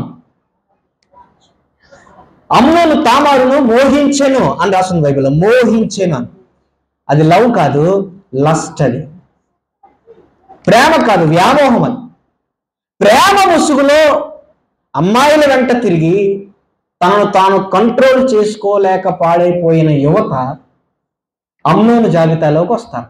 ఉన్మాది, వీడికి తల్లి చెల్లి భేదం తెలీదు, సొంత చెల్లి పైన ఆశ పెట్టుకున్నాడట. ఒక పనికిమాలిన స్నేహితుడు కూడా ఒక సలహాదారుడుగా ఉన్నాడట. ఎవడా స్నేహితుడు? హెచ్చరించిన వినకుండా తన చెల్లిని బలవంతం చేశాడు. పాపం చేసిన తర్వాత అవమానంగా తన చెల్లిని బయటికి పంపించేశాడు. ఒక్క మాటలో చెప్పాలంటే ఇలాంటోడు అసలు మన సమాజంలో ఎక్కడ ఉండకూడదని కోరుకుంటాం మనం. A1 అక్యూజ్డ్ 1, ముద్దాయి, ప్రథమ ముద్దాయి. ఈ కథాంశంలో ఈ స్టోరీ అంతా, లేదు కథాంశం అంతా ఎవరిని దోషిగా చూపిస్తుందో చెప్పనా? అమ్నోను దోషిగా చూపిస్తుంది. ప్రేమ వెంట తిరిగి నీకు కూడా ఈ ప్రశ్న, రేపొద్దున ఆడు అమ్నోను అవుతాడు చూసుకో. ఆడు అమ్నోను అయ్యాడంటే ఆడిని అమ్మునోను చేసిన నువ్వు ఖచ్చితంగా తామారు అవుతావు. ఎందుకంటే బాధించేవాడు ఉంటే బాధితురాలు కూడా ఉంటది. ఆ బాధితురాలు నువ్వు అవ్వకుండా చూసుకో. మీ పిల్లలకి ఇదే నేర్పించండి. ఈ స్టోరీ చెప్పండి. అమ్మునోను లాంటి వాళ్ళు సమాజంలో తిరుగుతారమ్మా. ఆడేం మెడలో బోర్డు పెట్టుకుని నేను అమ్మునోడిని, నేను పాడైపోయినోడిని, నేను చెడిపోయినోడిని, నాకు ఇన్ని కోరికలు ఉన్నాయి, నేను ఇన్ని పాడు చేస్తానని ఏమి తిరగడమ్మా. ఆడి పైకి మంచిగా కనబడతాడు, రేపు ఏదో ఒక రోజు నిన్ను చీకట్లో ఏడిపిస్తాడమ్మాడు. నీకు నిద్ర లేని రాత్రులు మిగులుస్తాడు. ఇది కాస్త విపరీతం అయిపోతే నువ్వే కాదు నీతో పాటు మేము కూడా ఏడుస్తాం అని చెప్పండి మీ పిల్లలకి. అమ్మునోడు లాంటోడు సమాజానికి హానికరం అన్నమాట. ఇలాంటి వాళ్ళు మన సమాజంలో ఉండకుండా ఉండాలంటే బాధ్యత కలిగిన విశ్వాసిగా, బాధ్యత కలిగిన తండ్రిగా, బాధ్యత కలిగిన తల్లిగా, బాధ్యత కలిగిన సగటు సహోదరుడిగా నువ్వు సంఘం కొరకు, ఈ సహవాసం కొరకు, నీ సహోదరుడి కొరకు ఏం చేయాలా? ప్రార్థన చేయాలి. గుర్తుపెట్టుకో. ఇలాంటి మన చుట్టుపక్కల ఎక్కడ జరగకూడదని ప్రార్థన చేయండి. ఇలాంటి వినడానికి అసహ్యంగా ఉంటాయి. పేపర్లో చదువుతూ ఉంటే మన చుట్టుపక్కల ఇంటి పక్కన వాళ్ళ పేరు పేపర్లోకి ఎక్కితే ఆ పిల్లలు వాళ్ళందరూ అవమానం చేస్తే రేపు పొద్దున తలెత్తుకుని సమాజంలో తిరగలేకపోతే ఇది ఆవిడకే కాదు, ఆవిడ పక్కన సంఘంలో కూర్చుని భక్తి చేసే నీకు కూడా అవమానమే. గుర్తుపెట్టుకో. నీకు మాత్రమే కాదు, సంఘానికి అవమానం, సంఘానికి మాత్రమే కాదు, ఈ సావాసానికి అవమానం. మనమే చాలా బాధ్యత ఉంది. రెండవ కేటగిరీ. రెండవ అతను ఎవరు? తామారు నేరుగా తప్పు చేయలేదండి. ఇందులో చేసిందా? తన తప్పేమైనా ఉందా? వాళ్ళ నాన్న పిలిస్తే వచ్చింది. తన తప్పేముంది? కానీ ఒంటరిగా అమ్మునోను దగ్గరికి వెళ్ళడమే తామారు చేసిన తప్పిదం. నాకు తెలిసి నేను కాలేజీలో లెక్చరర్గా పనిచేస్తున్నాను. కొన్ని రోజుల తర్వాత నాకు చిన్న జాబ్ వస్తే నేను అది మానేశాను. ఏ కాలేజీలో చెప్పను, కానీ ఆ కాలేజీలో అట్మాస్ఫియర్ ఎలా ఉంటుందంటే అదుపు ఉండదు పిల్లలకి. తల్లిదండ్రులు ఫీజులు కట్టి పిల్లల్ని కాలేజీలకు పంపుతారు. అక్కడ వాళ్ళు వేసే వేషాలన్నీ నాకు తెలుసు, నా కళ్ళ ముందు. కాలేజీకి అని చెప్పి ఒక పాప ఒక 5 కుర్రోళ్ళతో తుని వరకు కారులో ప్రయాణం చేస్తుందట. ఒక అమ్మాయి 17-18 సంవత్సరాలు ఒక అమ్మాయి కాలేజీకి అని చెప్పి బస్ ఎక్కి కాలేజీలో జాగ్రత్తగా దిగేసి ఫ్రెండ్స్తో ఆ రోజు షికారుకి వెళ్ళిందట. ఆడపిల్లలు చాలామంది మనకు తెలియకుండా మందు అలవాటు చేసుకుంటున్నారు. తెలుసా మీకు? మందు ఆడపిల్లలు కుర్రోళ్ళతో కలిసి తాగుతున్నారు. తెలుసా? ఈ మందు విపరీతం అయిపోతే రేపొద్దున, ఈ వినడానికి మీకు కొత్తగా ఉందేమో కానీ మన చుట్టుపక్కల చాలా మంది పిల్లలు ఉన్నారు. భయం కలగడానికి మాట చెప్తున్నాను. డ్రగ్స్ కూడా పిల్లలు అలవాటు పడుతున్నారు. తెలుసా? ఆడపిల్లలు. ఇటు మన చుట్టుపక్కల మన ఇంట్లో పిల్లలు కాలేజీ వాతావరణానికి అలవాటు పడిపోయి డ్రగ్స్కి బానిస అయిపోతున్నారంటే కొత్త కాదు. ఈ రోజుల్లో సాధారణంగా జరుగుతున్నాయి ఈ విషయాలు. వాళ్ళు అంటారు సినిమాలకి, పార్టీలకి, లేదా ఫంక్షన్లకి, ఫేర్వెల్ పార్టీలకి, ఫ్రెషర్స్ పార్టీలకి ఆ మగపిల్లలతో పాటు తాగేసి వస్తున్నారు పార్టీలకి. ఎవరు? ఆడపిల్లలు. ఒక కాలేజీ ఫంక్షన్ జరుగుతుంది, నైట్ టైం. అది పెద్ద ఫెస్టివల్ అనమాట. ఆ కాలేజీ చాలా దూరంగా ఉంటుంది ఊరికి. బయట ఆడపిల్లలు రోడ్డు మీద అబ్బాయిలతో తిరుగుతున్నారట. రోడ్డు మీద చీకట్లో. ఒకవేళ వాళ్ళు మన పిల్లలైతే ఊహించుకోండి ఒకసారి. ఒకవేళ వాళ్ళు మన రక్త సంబంధికుల్లో, మన ఇరుగు పొరుగు వాళ్ళలో ఉన్న పిల్లలైతే, మన సంఘంలో పిల్లలైతే, మన సహవాసంలో పిల్లలైతే, మన ఊళ్ళో పిల్లలైతే, ఈ బాధ్యత ఎవరి మీద ఉంది? మన అందరి మీద ఉంది.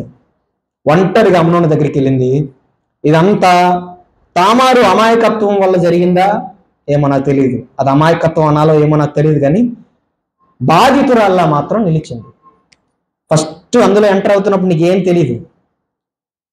తర్వాత అది పెద్దదయ్యి నీ పేరు పేపర్లోకి వచ్చేంతగా దిగజారిపోతే నీ కుటుంబము, నువ్వు, నీ తల్లి, నీ తండ్రి, మీ అక్క, మీ అన్నయ్య, మీ తమ్ముడు ఎంత అవమానం ఫాలో అవుతారో ఈ కథాంశం చూసి నేర్చుకోవాలి. ఆ రాజ్యం అంతా తామారు పేరు మారుమోగిపోతుంది. ఏమైంది ఏమైంది, ఎవరో ఎవరో అని. ఎవరంటే ఏం చెప్తారు? దావీదు కూతురని చెప్పరు, తామారని చెప్తారు. ఒకవేళ తామారని చెప్పరు, దావీదు కూతురని చెప్తారు. ఏం చెప్పినా ఇంటికి చెప్పండి ఆమెకు ఇద్దరికి అవమానమే. ఇద్దరు పేర్లు విన్నాం మనం, ఒకటి అమ్నోను, రెండు తామారు. ఒకడేమో బాధితురాలు, ఒకడేమో బాధించినవాడు, ముద్దాయి. వీళ్ళిద్దరూ మన కుటుంబంలో మాత్రం ఉండకూడదు, గుర్తుపెట్టుకో. తర్వాత మనం వినేది యెహోనాదాబు గురించి.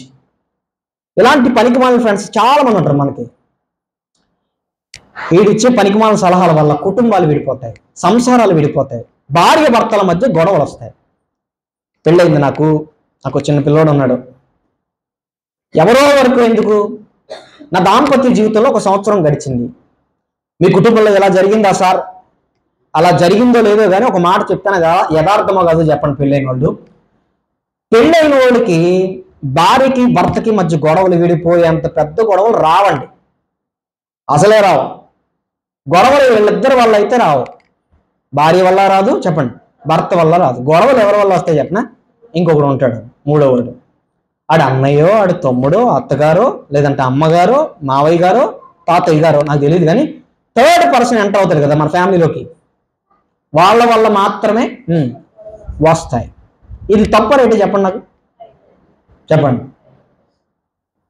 ఇది దాంపత్య జీవితమైనా మరేదైనా నీ దగ్గర ఉండే ఒక పనికి మాలినోడు సలహా ఇచ్చాడు అనుకో, బంధాలు విడిపోతే చూసుకో, గుర్తుపెట్టుకో. బంధాలు నువ్వు కోర్టులో పెట్టినా సంపాదించలేని రిలేషన్ పాడైపోద్ది. ఇక్కడ నా బ్రదర్ ఉన్నాడు, మేమిద్దరం రక్త సంబంధికులం కాదు, అలాగని ఒకే సంఘంలో మేమిద్దరం ఒకే రొట్టె ముంచుతున్నాం, ఒకే రొట్టె విరుచుతున్నాం, ఒకే పాత్రలో తాగుతున్నాం. అదే మా రిలేషన్. మా ఇద్దరికి బ్లడ్ రిలేషన్ కంటే స్ట్రాంగ్గా ఉంటుంది. ఒకళ్ళు అంటే ఒకళ్ళు అండర్స్టాండింగ్లో ఉంటాం. ఇలాంటి గొప్ప రిలేషన్ మధ్యలో ఎవడో ఒకడు తగునామా అని తగలాడతాడు, ఆడు పనికి మాలని సలహా ఇస్తాడో లేదా బోడి సోదు కబుర్లు చెప్తాడో, అవతలోడు చెప్పుడు కొట్టు మాటలు చెప్తాడో తెలియదు, కానీ అవతలోడు నా గురించి బ్యాడ్గా అనుకుని ఇంకా అనవసరం బ్రదర్తో అని అన్నాడు అనుకోండి, అన్న చెప్పండి, రిలేషన్ ఏమవుద్ది? నేను ఎన్ని కోట్లు పెట్టినా సంపాదించలేని ఈ విలువైన బంధం ఆడెవడో చెప్పిన చెప్పుడు కొట్టు మాటల వల్ల ఒక్క రాత్రిలో చెప్పండి పటాపంచలు అయిపోద్ది. ఇలాంటి బంధాన్ని విడగొట్టే పనికి మాలిన స్నేహితులు సమాజంలో ఉన్నారు. ఒకటి, నువ్వు అమ్నోన్లాగైనా ఉంటావు. 2, తామారులాగైన బాధితురాలైనా అయిపోతావు. 3, ఈ అమ్నోనుకు సలహా ఇచ్చిన పనికి మాలిన ఫ్రెండ్ అయినా అయి ఉంటావు. గుర్తుపెట్టుకో, ఇక్కడ ఎవరో ఒకరు ఈ 5 పాత్రలో ఏదో ఒక దాన్ని పోషిస్తారు. నువ్వు అమ్నోను అయినా అవుతావు. 2, అమ్నోను వల్ల బాధితురాలు అయిపోయిన తామారు వల్లైనా అవుతావు. ఈ అమ్నోనుకు సలహా ఇచ్చిన పనికిమాలిన ఫ్రెండ్ అయిన యెహోనాదాబు లాగా అయినా ఏదో ఒక స్టోరీలో ఇన్వాల్వ్ అవుతావు. గుర్తుపెట్టుకో. చాలా తెలివైన వాడు, యుక్తిపరుడని బైబిల్ అతని గురించి చెప్పింది. సమయం లేదు కనుక నేను చదివించట్లేదు, మీ అందరికీ తెలుసు. యుక్తిపరుడట, తెలివైన వాడట. ఒకవేళ రేపొద్దున దావీదు తర్వాత సింహాసనం మీద ఎవరైనా కూర్చున్నారని అంటే, ఒకవేళ అతను గనక ఈ అమ్నోన్ అయితే, ఈ స్టోరీ జరగకపోతే, అమ్నోనే దావీదు తర్వాత సింహాసనం మీద కూర్చుంటే ఇమీడియట్ గా దావీదుకు సలహాదారుడు ఎవరవుతారు చెప్పండి? అదే అమ్నోనికి సలహాదారుడు ఎవరవుతారు చెప్పండి? ఫ్రెండ్. రేపటి తరంలో సలహాదారుడు అతను. అలాంటి సలహాదారుడు ఇచ్చిన పనికి మాలిన సలహా, మీ నాన్న ఎలా రప్పించాలో నాకు తెలుసురా అని సలహా ఇచ్చాడట. రప్పించాడట వాళ్ళ నాన్న. ప్రేమ వ్యవహారాల్లో ఇన్వాల్వ్ అవుతున్న వాళ్ళకి ఈ మాట గుర్తుపెట్టుకోండి. నీకెందుకు? సరైన దెబ్బ తగలక నేను కుటుంబాన్ని పాడు చేస్తున్నాను, తల్లిదండ్రులు ఏడిపిస్తున్నాను. వాళ్ళిద్దరూ రేపు పొద్దున కట్టుకుని బ్యాగ్ సర్దుకుని బయటికి వెళ్ళిపోతే అలా బయటికి వెళ్ళిపోమని సలహా ఇచ్చింది నువ్వే. రేపు పొద్దున పోలీస్ స్టేషన్లో పోలీసుల దగ్గర 2 చేతులు కట్టుకుని వాళ్ళు అడిగిన దానికి సమాధానం చెప్పడానికి నిలబడాలి. గుర్తుపెట్టుకో. గొప్ప సలహాలే చెప్పావు వాళ్ళిద్దరిని పాడు చేయడానికి. ఇలాంటి పనికి మన ఫ్రెండ్స్ ఉంటారు లవ్ స్టోరీని పోషించడానికి. వీళ్ళు ఏం చేస్తారు చెప్పనా? ఈ ఇద్దరు బయటికి వెళ్ళిపోదాం అనుకున్నారు అనుకోండి, లవర్స్ అనే పదం వాడకూడదు కానీ వాడుతున్నానే, ప్రేమికులు వెళ్ళిపోదాం అనుకున్నారు అనుకోండి, వీళ్ళకి ఇమీడియట్ గా డబ్బులు సర్దేది ఎవడో చెప్పనా? చెప్పండి, స్నేహితుడు. కార్ అరేంజ్ చేసేది ఎవడో చెప్పనా? స్నేహితుడు. వాళ్ళని ఎక్కిస్తూ, అదేదో సినిమా గురించి మా ఫ్రెండ్ కూడా ఒకటి చెప్పాడు, మీరు చెప్తున్న స్టోరీ బ్రదరు సరిగ్గా సరిపోతుంది బ్రదర్ అని ఆ స్టోరీ చెప్పాడు నాకు. అందులో ఒకడు ఇద్దరు ప్రేమికుల్ని కాపాడడానికి బస్సు ఎక్కించడానికి చెయ్యి ఇరిగిపోతుంటే కాళ్ళు కాళ్ళు ఇడ్చుకుంటే బస్సు ఎక్కిస్తాడట. బస్సు వ్యానో లారీ ఏమన్నా తెలియదు, బస్సు ఎక్కిస్తాడట. ఇలాంటి పనికిమాలిన ఫ్రెండ్స్ సమాజంలో చెప్పండి ఉంటారా? ఉన్నారా? ఉన్నారు. రేపొద్దున వాళ్ళు వెళ్ళిపోయారు బయటికి, నువ్వు డబ్బులు ఇచ్చావు, వాళ్ళ దగ్గర డబ్బులు అయిపోయాయి. వాళ్ళు ఇమీడియట్గా ఏం చేస్తారు చెప్పనా? ఇంటికి వచ్చేయడానికి ప్రయత్నం చేస్తారు. ఇలా ఎన్ని స్టోరీలు జరిగాయి? చాలా జరిగాయి. ఇలా ఇంటికి వచ్చేయడానికి ప్రయత్నం చేస్తే ఇంట్లో వాళ్ళు యాక్సెప్ట్ చేయకపోతే ఇమీడియట్గా ఏ రైల్వే ట్రాకో చూసుకుంటారు. ఇలా ఎన్ని ప్రేమ కథలు ఎండ్ అయిపోతున్నాయో నీకు తెలుసా? చాలా ఎండ్ అయిపోయాయి. బయటికి వెళ్ళిపోయిన తర్వాత కొన్ని రోజులు వాళ్ళు సంతోషంగా గడిపేస్తే వాళ్ళ దగ్గర తెచ్చుకున్న డబ్బులు అయిపోతే తినడానికి తిండి లేక వాళ్ళిద్దరూ ఇంటికి వద్దామని ప్రయత్నం చేస్తే, ఒరే ఇంటికి వస్తే మా పరువు ఏమవుతుందిరా అని తల్లిదండ్రులు ఆయన తిడితే, ఇంటి దగ్గర వాళ్ళు ఫోన్ లిఫ్ట్ చేయకపోతే, యాక్సెప్ట్ చేయకపోతే రైల్వే ట్రాక్ల మీద ఎండ్ అయిపోయిన ప్రేమ గాథలు చాలానే ఉన్నాయి. చెరువులో ఎండ్ అయిపోయిన ప్రేమ గాథలు చాలానే ఉన్నాయి. సూసైడ్ చేసుకుని పురుగుల మందు తాగేసిన ప్రేమ కథలు చాలానే ఉన్నాయి. దీని అంతటికి కారణం ఏంటని అడిగితే అటు తిరిగి ఇటు తిరిగి ఎటొచ్చి ఫ్రెండ్ దగ్గరకు వచ్చి ఆగుతుంది స్టోరీ. యెహోనాదాబు లాంటి ఫ్రెండ్ నువ్వు గుర్తెట్టుకో. నిన్నే పెళ్లి కానోళ్ళకి ఇంత ఎంకరేజ్ చేస్తున్నావు అంటే, పెళ్ళి అయిపోయిన వాళ్ళకి నువ్వు చేస్తున్న ఎంకరేజ్మెంట్ చూస్తే నిన్ను చీ అనాలి. ఏ అంటే ఆల్రెడీ పెళ్ళయింది అడిగి ఇంకొక అమ్మాయినో లేదంటే ఆల్రెడీ పెళ్ళైనా ఉన్నో వీడు చూసి మాట్లాడదామని ప్రయత్నం చేస్తే ఏళ్ళిద్దరికి మధ్య వారధులా నువ్వు వ్యవహరిస్తున్నావంటే నిన్ను ఏమనాలి? నిన్నేమనాలా?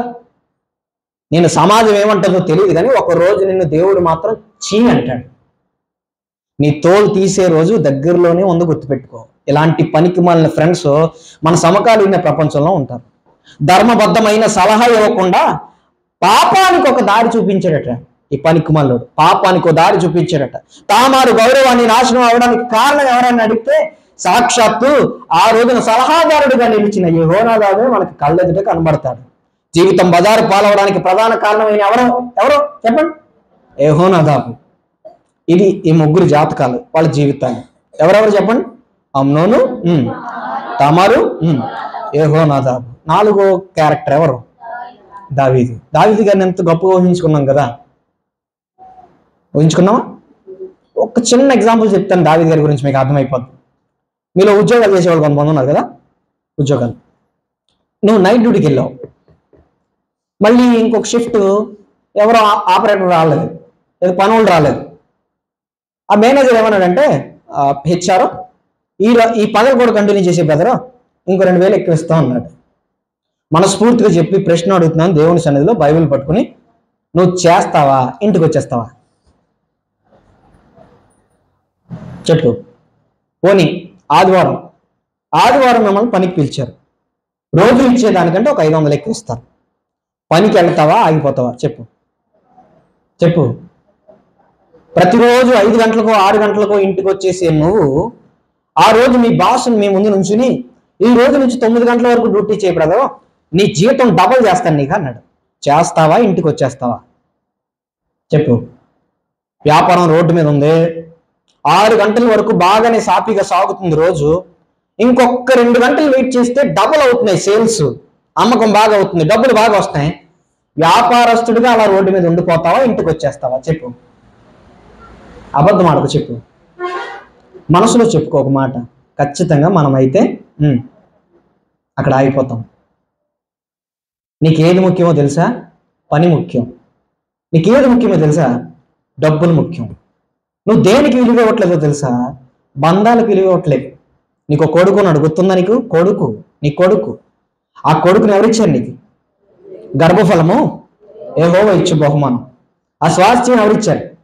రేపు పొద్దున్న నీ ఇంటి పేరు నిలబెట్టేవాడు ఎవరిచ్చారు నీకని? ఆడికి నాన్న అని నువ్వు కనబడాలా వద్దా? నువ్వు 6 గంటలకు వచ్చావు, ఇంటికి 6 గంటలకు వచ్చావు. అప్పుడు పరిగెత్తుకుంటూ వచ్చి నిన్ను అలా కౌగులించుకొని నాన్న అని నీకు ముద్దు పెట్టాడనుకో, అప్పుడు తెలుస్తుంది నీకు బంధం విలువేంటో. ఆడు నీ కొడుకని, నువ్వు వాడికి తండ్రి అవుతావని, నీ మీద తండ్రిగా ఒక బాధ్యత ఉందని తెలుస్తుంది నీకు. కానీ 9 గంటలకు 10 గంటలకు వస్తే అప్పటికి నీ చిన్న కొడుకు ఇంటి దగ్గర బాగా తినేసి నాన్నేడి అని ఏడ్చి పడుకుంటే వాడికి నాన్న విలువ ఏం తెలుస్తుంది? రేపొద్దు నాన్న రిలేషన్ ఏం తెలుస్తుంది? ఆ తండ్రికి కొడుక్కి మధ్య ఉన్న బంధం ఏం తెలుస్తుంది చెప్పిన? వృద్ధాప్యంలోకి వచ్చిన పెద్దవాళ్ళు నాకు ఈ మాట చెప్పాలి, ఈ సమాధానం. మీ పిల్లలు మిమ్మల్ని ఎందుకు చూడలేదో తెలుసా?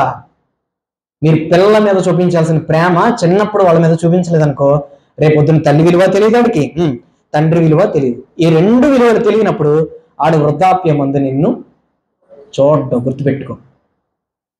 ఏం తెలియట్లేదు వాడికి. నువ్వు బాధ్యతను మర్చిపోయావు చూసావా? తండ్రిగా నీ బాధ్యతని. దానివల్ల నీ విలువ తెలియట్లేదు వాడికి, ఈ బంధం తెలియట్లేదు. దావీదు పనిలో నిమగ్నమయ్యాడు. తీర్పులు తీర్చడానికే సరిపోతుంది దావీదు జీవితం అంతా. తీర్పులు తీర్చడానికి, రాజ్యంలో ఉన్న వ్యవహారాలు చూసుకోవడానికి సరిపోతుంది దావీదు జీవితం అంతా. ఎప్పుడో అలా వచ్చి ఒక గొంతేసి అలా వెళ్ళిపోవడమే సరిపోతుంది, కాన్వాయ్లో వెళ్ళిపోవడమే సరిపోతుంది. Busy life, schedule. ఒక దిక్కుమాలిన ఈ సినిమా యాక్టర్ ఉన్నాడండి, సినిమా యాక్టర్ పేరు కూడా చెప్తాను కానీ చెప్పను ఇప్పుడు. ఆ సినిమా యాక్టర్ తన కొడుకు తన దగ్గరికి రావడానికి కూడా అపాయింట్మెంట్ ఇస్తాడట తన కొడుక్కి. అంటే ఏ రోజు ఎవరితో మాట్లాడాలని ఆ సినిమా యాక్టర్ దగ్గర ఉన్న మేనేజరు తన కొడుక్కి చెప్తే తన కొడుకు వచ్చి మాట్లాడతాడంటే ఇదేం దౌర్భాగ్యం. మరి అలా నాన్నతో మాట్లాడడానికి అపాయింట్మెంట్ తీసుకోవాలా? ఇదేనా దేవుడు నేర్పించిన విలువ? పక్కనే ఉన్న ఈ కొడుకు లేదా ఈ తల్లిదండ్రుల మధ్య బంధం విలువ తెలియనప్పుడు కంటికి కనిపించని దేవుని విలువనికి ఏం తెలుస్తుంది? ఎందుకు పెట్టాడు దేవుడు తెలుసు ఈ బంధాలు, ఈ బంధుత్వాలు? భార్య మీద నువ్వు ఆ ప్రేమ చూపిస్తున్నప్పుడు, భార్య నీ మీద ప్రేమ చూపిస్తున్నప్పుడు ఆయన వైపు చూసి రేపొద్దున ఒకరోజు ఈ పెళ్లి కుమార్తెగా నువ్వు, సంఘం, ఈ సమాజం ఆయనకు కట్టబడుతుంది. అదే ప్రేమ క్రీస్తుని మీద చూపిస్తున్నాడని నీకు అర్థం అవడానికి పెట్టాడు ఆ ప్రేమ ఈ భూమి మీద. నీకు అర్థమవుతుంది ఆ విషయం? సహోదరిగా నీకు ఆ ప్రేమ ఎలా పెట్టాడు? మనకు సహోదరుని చెప్పుటకు ఆయన సిగ్గుపడలేదట. రేపొద్దు నీ మీద ఇదే ప్రేమ చూపించి ఒకనొక రోజు నీ కొరకు కలువరి సిలువలో బలియాగం అయిపోయాడన్న ఆ సహోదర ప్రేమ నీకు అర్థం అవ్వాలంటే ముందేం అర్థం అవ్వాలా? నీ పక్కన నీ సహోదరి ప్రేమ అర్థం అవ్వాలా, సహోదరుడి ప్రేమ అర్థం అవ్వాలి. కొడుకుగా తండ్రి మీద నీ ప్రేమ, తండ్రిగా కొడుకు మీద నీ ప్రేమ అర్థమైతేనే చెప్పండి ఒకరోజు పరలోకమందు ఉన్న దేవుని మీద, తండ్రి మీద ఈ లోక నివాసులకు ప్రేమ చెప్పండి అర్థమవుతుందట. దావీదు చేసిన తప్పు ఏంటో చెప్పనా? ఫస్ట్ మిస్టేక్, దావీదుకి ఎక్కువ మంది భార్యలు ఉన్నారట. గట్టిగా స్తోత్రం చెప్పండి. ఏ పలచబడిపోయారు? మళ్ళీ అడుగుతాను చెప్పండి. దేవునికి స్తోత్రం. ఎక్కువ మంది భార్యలు ఉన్నారట. మీరు నన్ను తిట్టుకున్న పర్లేదు మాట చెప్తానే. నీకు ఒక గొర్రెని ఇచ్చాడు దేవుడు కదా, ఒక గొర్రెని. ఆ గొర్రెని అల్లారు ముద్దుగా పెంచుకో. ఇంకో గొర్రె వైపు మనసు పెట్టుకో. ఆ గొర్రె భార్య అయినా భర్త అయినా, ప్రతి పురుషుడికి సొంత భార్య, ఒకతే భార్య ఉండాలి. భార్యలు బైబిల్ ఎక్కడ ఒప్పుకోదు. అది దావీదైనా ఒప్పుకోదు, సొలొమోను లాంటి జ్ఞానవంతుడినైనా చెప్పండి ఒప్పుకోదు. అందరూ సమానమే. దావీదు చేసిన పొరపాటు తన కుటుంబంలోనికి నింద ఎలా తెచ్చిందో నేర్చుకుంటున్నాం మనం ఇప్పుడు. పొరపాటు తండ్రిలో కూడా ఉందట. ఆ తండ్రి చేసిన మొదటి పొరపాటు ఏంటో చెప్పనా? ఎక్కువ మంది భార్యలు కలిగి ఉండడం. గట్టిగా స్తోత్రం చెప్పండి. చిన్నిల్లు పెద్దిల్లు లాంటివి ఏమి ఉండకూడదు అమ్మా, ఏమి ఉండకూడదు. నీకు ఉండకూడదు, నీ భర్తకు ఉండకూడదు, నీ భర్తకు ఉండకూడదు, నీకు ఉండకూడదు. గుర్తుపెట్టుకో. చిన్నిల్లు బైబిల్ ఎప్పుడూ యాక్సెప్ట్ చేయదు. ఒకే భార్య, ఒకే భర్త, సొంత పురుషుడు, సొంత భార్య. బైబిల్లో ఈ మాటలు ఆశ్చర్యాన్ని కలిగిస్తాయి. దావీదుకు మాత్రం ఎక్కువ మంది భార్యలు ఉన్నారట. ఇప్పుడు ఈరోజు వేడంగిలో ఉంటాడు, రేపు పొద్దున్న రామచంద్రపురంలో ఉంటాడు. వేడంగిలో ఉన్న భార్యను హాస్పిటల్కి తీసుకెళ్లాల్సి వచ్చింది. దావీదు గారి గురించి మాట్లాడుకుందాం. వస్తాడా చెప్పండి? వస్తాడా? దావీదు రాగలడా? నేను అడుగుతాను చెప్పండి. దావీదు రాగలడా?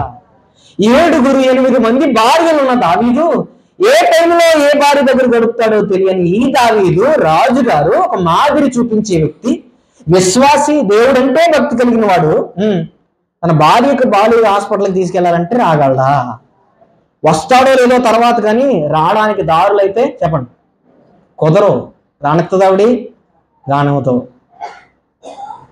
దావీదు చేసిన మొదటి పొరపాటు అది. ఇప్పుడు అదే భార్యకు పుట్టిన పిల్లలు ఉన్నారో అందరి పిల్లల్ని ఒకే ప్రేమగా చూసుకోగలడా? చెప్పండి. 2 పిల్లలు ఉంటేనే అందులో ఒకరిని ప్రేమిస్తాం, ఒకరిని ద్వేషిస్తాం అన్న విషయం వచ్చేస్తుంది. మన ఇంట్లో గొడవలు వచ్చేస్తాయి. చిన్నోడు అంటాడు నువ్వు అన్నయ్యనే బాగా చూస్తూ ఉంటాడు, పెద్దోడు అంటాడు నువ్వు తమ్ముడినే బాగా చూస్తూ ఉంటాడు. ఈ గొడవ మన ఇంట్లోనే బయలుదేరుతుంది. అలాంటిది ఇంతమంది భార్యలు కలిగి వాళ్ళకు కొడుకులుండి అందులో దావీదు గారికి గొడవ రాదంటారా? చెప్పండి, వస్తుందా? ఇప్పుడు దావీదు చేసిన తప్పిదం ఏంటి చెప్పండి? నీ కుటుంబాన్ని బజారుకి ఇచ్చేసేది ఏంటో చెప్పనా? ఇంకొకరిని నువ్వు ఆశించడం, ఎదురు చూడడం. ఇన్ని రోజులు వాక్యం విన్నావు, నీకు ఏమర్థమైంది భయ్యా? చెప్పు. దేవుడు ఏదో రోజు నీ తాట తీసేస్తాడు, గుర్తుపెట్టుకో. చిన్న విషయం కాదు, చాలా పెద్ద విషయం. వయసు పెద్ద, నిన్నేం అనలేమని చాలా మంది నిన్ను చూసి ఏమంటలేదేమో, అలాగని దేవుడు నోరు మూసుకుని ఉండేవాడు కాదు. తగిన సమయం మందు తగిన రీతిలో నీ పళ్ళు ఎలా ఆలగొట్టేయాలో చెప్పండి, దేవుడికి బాగా తెలుసు. గట్టిగా స్తోత్రం చెప్పండి. తండ్రిగా దావీదు న్యాయం చేయలేదు.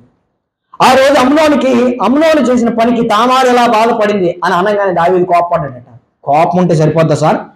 చెప్పండి, కోపం ఉంటే సరిపోద్దా? ఆ రోజు బాధ్యతాయుతమైన తండ్రిగా క్రమశిక్షణ నేర్పించి పిల్లల్ని అదుపు చేయాల్సిన బాధ్యత ఎవరిది? తండ్రిది. ఓన్లీ కోప్పడ్డి తన పనిలో మునిగిపోయాడట దావీదు గారు. తన వ్యక్తిగత పాపం వల్ల దావీదు ఏమైనా పిల్లలకి చెప్దామని బయలుదేరి ఉంటారో, వాళ్ళు ఏమని ఉంటారో, ఒకప్పుడు మా నాన్న ఇలా తొట్టిల్లిపోయాడు, పడిపోయాడు, మాదే ముందలే అని అనుకుని ఉన్నారేమో నాకు తెలిసి. స్తోత్రం చెప్పండి. దావీదు చేసిన పాపం మళ్ళీ గుర్తు చేయక్కర్లేదు మనకి. ఒకరోజు దావీదు బెత్షెబా విషయంలో చేసిన తప్పు జీవితాంతం దావీదుని వెంటాడింది. తెలుసా మీకు? ఒకవేళ పిల్లల దగ్గరకు వచ్చి జాగ్రత్తగా ఉండాలిరా, వాళ్ళ వెనకాల తిరుగుతావేంటి అని అంటే పిల్లలు ఏమని ఉంటారో మరి దావీదుని నాకు తెలియదు. మన పిల్లలు అయితే ఇలా అంటారు. మా ఊర్లో ఒక తండ్రి ఉన్నాడు, అతను మంచి ఉద్యోగస్తుడు, ప్రభుత్వ ఉద్యోగం. మంచిగా తాగేసి ఇంటికి వస్తాడు, ప్రతిరోజు లేట్గా వస్తాడు ఇంటికి. వాళ్ళ అబ్బాయి కొన్ని రోజుల తర్వాత వీడికి కూడా తాగుడు అలవాటు అయిపోయింది. ఒకరోజు వీడు కూడా తాగేసి ఇంటికి లేట్గా వచ్చాడట. వీడు ఎంత లేట్గా వచ్చాడంటే వాళ్ళ నాన్నకంటే లేట్గా వచ్చాడట. వాళ్ళ నాన్న అడిగాడట, ప్రతిరోజు అడిగినట్టే కొంచెం లేట్ అయినా అడుగుతాడు. వాళ్ళ నాన్న ఏదో కర్ర పట్టుకుని భయం పెట్టేంతగా అడుగుతాడట. ఆ రోజు తాగేసి వచ్చాడట. తాగేసి వస్తే వాళ్ళ నాన్న బాధపడుతూ అడిగాడు, అతను కూడా తాగేసి ఉన్నాడు తెలియదు కానీ అడిగాడట ఈ మాట. ఏమనంటే, యారా తాగేసి వచ్చావు అని. అప్పుడు అబ్బాయి ఏమన్నాడు తెలుసా? నువ్వు తాగేసి రాగా వచ్చింది, నేను వస్తే ఏముందలే నాన్న అన్నాడట. మనం చేసిన తప్పిదాలు పిల్లల్ని ప్రశ్నించేలా చేస్తాయి సుమా, గుర్తుపెట్టుకో. రేపొద్దున ఏదో రోజు నువ్వు చేసిన పనికి మీ పిల్లలు దారి తప్పిపోతారో ఆ రోజు ప్రశ్నిస్తే నిన్ను కూడా ఎలాగే ఎదురు ప్రశ్నిస్తారు. నాకు తెలిసి దావీదు జీవితంలో అలాంటిది ఏదైనా ఉందేమో అని కొంతమంది అభిప్రాయపడుతున్నారు. ఒకవేళ ఇదే క్రమశిక్షణగా పిల్లల్ని పెంచాల్సి వస్తే దావీదు బేలా పడిపోతాడు. ఎందుకో తెలుసా? ఒకప్పుడు ఇదే క్రమశిక్షణ కుర్రోడుగా దావీదు కోల్పోయాడు, యవనస్తుడుగా కోల్పోయాడు, కుటుంబస్తుడుగా కోల్పోయాడు, భర్తగా కోల్పోయాడు. ఇదే బాధ్యత పిల్లలకు నేర్పించాలంటే ఇప్పుడు పిల్లలు ఏమంత కుదురుగా లేరు, నేర్చుకోరు. తన వ్యక్తిగత పాపం వల్ల వచ్చిన శాపమేమో తెలియదు కానీ ఇంట్లో దావీదు క్రమశిక్షణ లోపం ఖచ్చితంగా కనబడుతుంది. క్రమశిక్షణ లోపంతో కుటుంబం ఒక్క మాటలో చెప్పాలంటే ఆ రోజు ఇక నిందను ఇంటిని బజారుకి ఇచ్చేసేలా చేసింది. స్తోత్రం చెప్పండి, గట్టిగా చెప్పండి. దావీదు జీవితం పిల్లల జీవితాలను నాశనం చేసేలా బజారుకి ఇచ్చేస్తుంది. ఎంతమంది అయ్యారు ఇప్పటికి? టైం అయిపోతుంది, గమని చెప్పండి. 5 నిమిషాలు, 4 అయ్యారు. 5వ ఎవరు? అబ్షాలోం. ఇప్పటి వరకు ఒక్క వచనం కూడా తీయించలేదు. ప్రభువా నన్ను క్షమించండి ఇవాళ. కానీ ఇదంతా ఒక వృత్తాంతం లాగా లేదా ఒక మంచి నేపథ్యంతో మిమ్మల్ని తీసుకెళ్తే మీకు బాగా అర్థమవుతుంది నా ఉద్దేశం అంతే. కానీ ఒక్కటి పట్టుకోండి, ఒక్కటే. ఈ 5 ఏదో ఒక దానిలో మనం ఇన్వాల్వ్ అవుతాం. 5 ఒకటి ఎవరు? అమ్నోను. 2 తామారు. 3 యెహోనాదాబు. 4 5 అబ్షాలోం. తామారు అవమానాన్ని అబ్షాలోం మనసులో పెట్టుకున్నాడట. తామారు ఏమవుద్ది అబ్షాలోంకి? ఊరుకుంటాడు ఏమన్నైనా? ఇక్కడ బ్రదర్లు ఉన్నారు, ఇలా అనకూడదు మీరు బాధపడతారు, కానీ అలా పైకి చూసి అంటాను, నీకే అనుకో. ఒకవేళ మీ ఇంట్లో నీ చెల్లికి ఇలా జరిగితే నువ్వు ఎలా స్పందిస్తావు? ఫస్ట్ కోపం కట్టలు దించుకుంటుంది బ్రదర్ దగ్గర. అప్పుడు తన బ్రదర్ అని మర్చిపోతాడు, తన ఏజ్ మర్చిపోతాడు. అవతల వాళ్ళు ఎవరైనా కానీ ముందెళ్ళి అవతల మీద పడిపోతాడు. తన చేతిలో ఏముందో చూడడం, ఇమీడియట్గా ఒక హత్యకు దారితీస్తాడు. ఆవేశపరుడైన ఒక బ్రదర్ ఎవరు? అబ్షాలోం. అది కూడా తామారు లాంటి తన చెల్లెల అవమానాన్ని మనసులో పెట్టుకున్నాడట. అది కోపం చూపించేస్తే పర్లేదండి, మనసులో పెట్టుకుంటేనే ప్రాబ్లం. మీ భార్య, మీ భర్త, మీ పిల్లలో, మీ తల్లిదండ్రులు, మీ సహోదరులు, మీ స్నేహితులు మీ మీద ఎవరైనా కోపపడ్డారనుకోండి, ప్రభు స్తోత్రం, కోపం చూపించేస్తే. కానీ కోపం మనసులో పెట్టుకున్నారనుకోండి, అదేమవుద్దు చెప్పనా? మీరు మజ్జిగని బాగా చిలికేసి ఒక మంచి బాటిల్లో వేసి ఒక 5 వారాలు ఉంచండి, ఏమవుతుంది?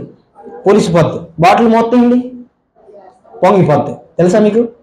ఈ లోపు బాటిల్ మూత పగిలిపోయేంతగా అది విభేదిస్తుంది, మనకు తెలియదు, రియాక్షన్ వచ్చేస్తుంది అందులో. జరుగుతుంది జరగదా? సేమ్ కోపం కూడా అంతే, పుల్లని పిండి లాంటిది ఇది. అది చిన్న ముద్ద వేసినా చెప్పండి పిండంతా ములిసిపోద్దట. ఇప్పుడు అదే కోపాన్ని మనసులో పెట్టుకున్నాడట. ఎవరు? అబ్షాలోము కాదు, నువ్వే. మంచి బ్రదర్ నువ్వు, నీకు సిస్టర్ ఉంది, మంచి సిస్టర్ ఆవిడకి ఏదైనా జరిగితే నువ్వు తట్టుకోలేవు, నాకు తెలుసు. కానీ కోపాన్ని మనసులో దాచుకోవడం వల్ల ఏం జరిగిందో ఒక్కసారి చూడు. అబ్షాలోము తన చెల్లెలు తామారు అవమానాన్ని చెప్పండి మనసులో పెట్టుకున్నాడు. ఎన్ని రోజులో తెలుసా? 2 సంవత్సరాలు. 2 సంవత్సరాలు మౌన ద్వేషం పోషించాడట. మంచి పదం అది, మౌన ద్వేషం అంటే. అంటే మౌనంగా ఉన్నాడు కానీ మనసులో ద్వేషించుకుంటున్నాడు, సమయం కొరకు ఎదురు చూస్తున్నాడు. తండ్రిగా దావీదు తీర్పు చేయకపోతే లేదా అదుపు చేయకపోతే ప్రతీకారాన్ని తానే తీర్చుకోవడానికి బయలుదేరాడు. విన్నారా? ఇది తండ్రి బాధ్యత మర్చిపోతే పిల్లలు రోడ్డు మీద వస్తారు. తండ్రి ఆ పని చేసి ఉంటే పిల్లడు ఆ పని చేయడు. తండ్రి దావీదు అదుపు చేసి ఉంటే అబ్షాలోము అదుపు చేయాల్సిన అవసరం ఉండేది కాదని నేను అంటాను. పరిస్థితులు చేతిలోకి తీసుకుని, చట్టాన్ని చేతిలోకి తీసుకుని అబ్షాలోము ఈ అమ్నోన్ను చంపడానికి సిద్ధపడిపోయాడంటే దావీదు ఒక రోజు వదిలేశాడు గనక తన ప్రతీకార చర్యను హత్యగా అబ్షాలోము తన చేతిలో పెట్టుకున్నాడు. ఈ ప్రతీకార హత్యగా మారింది. తండ్రి దావీదు మీద తిరుగుబాటు చేసేంతగా చేరింది. ఎవరు? అబ్షాలోము. గట్టిగా స్తోత్రం చెప్పండి. 5. ఈ అబ్షాలోము లాంటి బ్రదర్ ఎవరైనా ఉన్నారేమో చూసుకోవాలి మన సమకాలీన ప్రపంచంలో. టైం అయిపోతుందని ముగిస్తానే. ఇక్కడ ఉన్న యూత్ పిల్లలకి 2-3 మాటలు చెప్తాను. పవిత్రతలో నడుచుకోవాలి. ఎన్నిసార్లు విన్నావు ఈ పదం? ఎన్నిసార్లు విన్నావు? పరిశుద్ధత లేకుండా ఎవడో ప్రభువుని చూడలేడనే లేఖనం ఎన్నిసార్లు విన్నావు నువ్వు? మళ్ళీ మళ్ళీ దేవుడు నీకు చెప్తున్నాడంటే ఎక్కడో నీ పవిత్రతను కోల్పోతున్నావు. చూసుకో, నీకే ఈ మాట. పవిత్రతలో గడపాల. ఈ హృదయాన్ని పాడు చేసుకోకు. ఈ హృదయాన్ని పాడు చేసుకుని ఎవరినైనా మోహిస్తే, అమ్నోను లాగా నీ కథ ముగిస్తే రేపొద్దున నీ ఒక్కడితోనే అయిపోదు అది. చెప్పండి, నీ కుటుంబం కూడా బజారుకు వచ్చేస్తుంది. ఒకవేళ తామారులాగే నీ కథ ముగిసిపోతే గుర్తుపెట్టుకో, నీ ఒక్కరితోనే నిలిచిపోతుంది. నీ కుటుంబం కూడా బజారుకు వచ్చేస్తుంది. పరిశుద్ధత లేకుండా ఎవడు ప్రభువుని చూడలేదు. పవిత్రతను నడుచుకోండి. ఎందుకో తెలుసా? ఈ దేహం ఎవరిచ్చారు? దేవుడిచ్చాడు. బైబిల్లో గొప్ప మాట ఉంటుంది, నీ దేహము దేవుని ఆలయమైన ఉంది, జీవము కలిగిన దేవుడు నీలో నివసిస్తున్నాడనయ్యో నీకు తెలియదా? ఈ విషయం ఎవరికి తెలియదో తెలుసా? అమ్నోనికి తెలియదు, కానీ నీకు తెలియాలి ఈరోజు. ఇందులో ఎవరున్నారు తెలుసా? ఎవరున్నారు? దేవుడు ఉన్నాడు. ఈ దేవుని ఇంటిని దొంగల గుహగా మాత్రం మార్చకండి. అపవాదికి చోటు ఇవ్వకండి. తప్పుడు స్నేహాలను కొంచెం దూరం పెట్టండి. ఆడు ఏమనుకుంటాడని పక్కన పెట్టండి. కాసేపు సడన్ గా మాట్లాడి వదిలేస్తే ఈ బ్రదర్ ఏమనుకుంటాడో, స్నేహితుడు ఏమనుకుంటాడో అది పక్కన పెట్టండి. కానీ వాడి వలన నీ బంధం పాడైపోతే మాత్రం ఇమ్మీడియట్ గా ఆరోగ్యవంతమైన మీ రిలేషన్ కాపాడుకోవడానికి అంటే కొంచెం దూరం పెట్టు. ఏం ఒరిగిపోయేది లేదు. చెడ్డ స్నేహితులకు దూరంగా ఉంది. గుర్తుపెట్టుకో. ఇక్కడ చాలా మంది పెద్దలు ఉన్నారు. స్నేహితులు అంటే పిల్లలకు మాత్రమే ఉండరు, మీకు కూడా ఉంటారు. పప్పులు ఇచ్చేవాళ్ళు, ఉప్పులు ఇచ్చేవాళ్ళు, నూనె ఇచ్చేవాళ్ళు ఉంటారు. చాడీలు చెప్పేవాళ్ళు అనుకోండి, దూరం పెట్టు, పక్కన పెట్టు. భక్తుని బాడి చేసేవాళ్ళు అనుకోండి, దూరం పెట్టు. తప్పుడు స్నేహాలను దూరం పెట్టడం నేర్చుకో. బైబిల్లో మాట ఉంది, దుష్ట సాంగత్యము మంచి నడవడిని చెరుపుతుంది. చర్చకు వస్తున్నావు కదా, మంచి ట్రాక్లో నడుస్తున్నావు కదా, అయ్యగారు మంచి విధానం మీకు బోధిస్తున్నారు కదా, ఆయన భక్తిగా ఉంటూ మీకు భక్తి నేర్పిస్తున్నారు కదా. ఇలాంటి భక్తిని బాడి చేసేది ఎవరు తెలుసా? దుష్ట సాంగత్యం. మీరు ప్రభువులో నడుస్తున్న మంచి నడవడిని చెరిపేస్తుంది. దీన్ని ఎవరు పాడు చేస్తారు తెలుసా? మీ చెడ్డ స్నేహితులు పాడు చేస్తారు. దేవుని వాక్యాన్ని స్థిరపడండి. కోరికలు వచ్చినప్పుడు వాటిని అదుపు చేసుకోండి. అవి బలమైపోయి పెద్ద అయిపోతే అమ్నోను లాగా నీ జీవితం ముగిసిపోద్దని మాత్రం గుర్తించండి. మన చుట్టుపక్కల స్త్రీలు ఉంటారు, వాళ్ళని గౌరవించడం నేర్చుకోండి. స్త్రీ పట్ల చూపించిన ఈ గౌరవం రేపొద్దున నీ తల్లి పట్ల కూడా నువ్వు చూపించగలవు. నువ్వు ఎవరి పట్ల ఎలా వ్యవహరిస్తున్నావు అనే దాన్ని బట్టి నీ కుటుంబం పట్ల మిగతా వాళ్ళు కూడా వ్యవహరించడం ప్రారంభిస్తారు. గట్టిగా స్తోత్రం చెప్పండి. ఇప్పుడు నువ్వు పక్క సహోదరుని గౌరవించావనుకో, పక్క సహోదరుడు నీ నీ నీ సహోదరుని ఏం చేస్తాడు? గౌరవిస్తాడు. ఇప్పుడు నువ్వు పక్క తల్లిలో చూసావనుకో, ఆడేం చేస్తాడు? ఇప్పుడు ఫస్ట్ అడుగులో వేయాల్సింది ఎవరు? మనమే. ఇది మన మీద ఒక అందుకు ఎక్కువ బాధ్యత క్రైస్తవులంగా. ఫస్ట్ అడుగు ఎవరు వేయాలి? మనం వేయాలి. ఒక అడుగు కావాలంటే ముందేసి ప్రేమించాలా, అవతల ఏమన్నా ప్రేమించాలి, కొట్టినా ప్రేమించాలి. నువ్వు ప్రేమించడం ప్రారంభించావనుకో వాళ్ళకు ఒక మార్గం తెలుస్తావు, అవతల వాళ్ళు ప్రేమించేలా మార్గం తెలుస్తావు. చివరిది ముఖ్యమైన విషయం, ప్రార్థన ఈ భక్తి జీవితానికి చాలా ప్రాముఖ్యమని మాత్రం మర్చిపో. చెప్పే మాట ప్రార్థన అను. ముగించే ముందు మాట, టైం అయిపోయింది. అరే నువ్వు ప్రార్థన చేసి ఎంతకాలం అయింది చెప్పు నాకు. బైబిల్ మూసేస్తున్నాను, ఒక్క వచనం కూడా చదివించలేదు, క్షమించండి. కానీ ఇంటికి వెళ్ళిన తర్వాత చదువుకోండి. సమూయేలు 2వ గ్రంథం 13వ అధ్యాయం మొత్తం చదవండి. నీకు ఈ మాట అర్థమైతే నాకు ఈ ప్రశ్నకి సమాధానం చెప్పు. నువ్వు ప్రార్థన చేసి ఎంతకాలం అయింది? చాలా మంది ఇంటి దగ్గరికి ప్రార్థన కూడా చేయకుండా వచ్చి ఇక్కడ కూర్చున్నారంటే అసలు నిన్ను ఏమనాలి? భోజనం చేసేటప్పుడా ప్రార్థన? పడుకునేటప్పుడా? ప్రయాణానికి వెళ్ళే ముందా? ఇదే ప్రార్థన అంటే? ఏం నేర్పించాడు దేవుడిని? ఏం నేర్పించాడు? ఆయన ఎప్పుడు దేవునితో కలిసి ఉన్నవాడై ఉండి ఆయన యొద్ద నుండి విషయాలు బోధించేవాడైనా నిత్యము తన సమయం దొరికినప్పుడల్లా రాత్రనక పగలనక గెత్సేమనే తోటలో ప్రార్థన చేయాల్సిన అవసరం ఏమొచ్చింది? అది కూడా బాధపడుతూ వేదన పడుతూ ఈ రక్తము నీరు కార్యాంతగా ప్రార్థన చేయాల్సిన అవసరం ప్రభువుకి ఏముంది చెప్పు? ప్రభువుకే ఉందంటే చెప్పండి, ఎలా శోధనకు పడిపోయే నీకు నాకు ఇంకెంత అవసరం ఉంటుందో గుర్తుపెట్టుకో. స్తోత్రం చెప్పు. ఇక్కడ నుంచి చెప్తున్నాను ఈ మాట. ఇక్కడ గొప్ప సేవకుడు ఉండేవాడు, ఇక్కడ నిలబడి ప్రసంగించేవాడు. వెనకాల నా బాగా పాతకాలం మనుషులకు తెలుసు, ఆయన ప్రార్థన ఈ సంఘాన్ని నిలబెట్టింది అని ఒక మాట చెప్తాను. ఒప్పుకుంటారా? సంఘాన్ని ఎలా నిలబెట్టిందో నీ కుటుంబాలను కూడా అలాగే నిలబెట్టింది. కుటుంబాలు, సంఘాలు, మన ఇరుగు పొరుగు వారు, మన బంధాలు, మన బంధుత్వాలు ఎలా కట్టబడతాయి తెలుసా? ప్రార్థన వలన కట్టబడతాయి. మందేంలే ఏంలే, ఒక గొప్ప పాస్టర్ గారితో చేయించుకుని ప్రార్థన చేసుకుంటే అయిపోదు. ఇది నీకేముండాలి తెలుసా? ప్రార్థన ఉండాలి. పిల్లల పెంపకంలో తల్లిదండ్రుల బాధ్యత చాలా ఉంది. ఆ బాధ్యతను టూకీగా 2 మాటలు చెప్తాను. పిల్లల్ని ఎలా పెంచుతున్నావు నాకు తెలియదు, కానీ బైబిల్లో ఒక మాట ఉంది, పిల్లలకు ఎప్పుడు దేవుని వాక్యాన్ని బోధించాలట. బోధించకపోతే ఏమవుతుంది సార్? అమ్నోన్లా తయారవుతారు. ఈ విషయాలు చెప్పకపోతే ఏమవుతుంది సార్? తామాన్లా తయారవుతారు. ఒకవేళ ఈ విషయాలు వెల్లించకపోతే ఏమవుతుంది సార్? యెహోనాదాబులా తయారవుతారు. ఒకవేళ అలా తయారవకుండా ఉండాలంటే బైబిల్లో ఒక గొప్ప మాట ఉంది, నీ పిల్లలు కూర్చుండినప్పుడు, లేచినప్పుడు, పండుకొనినప్పుడు, నడిచినప్పుడు దేవుని గురించిన మాటలు చెప్పండి బోధిస్తూ ఉండేలాట. నేను ఈ ప్రశ్న అడుగుతున్నాను, మీలో ఎంతమంది మీ పిల్లలకి ఇంటి దగ్గర వాక్యాలు నేర్పిస్తున్నారు? ఎంతమంది మీ పిల్లల్ని సండే స్కూల్ పంపుతున్నారు? పెద్దలు నేను మిమ్మల్ని అడుగుతున్నాను.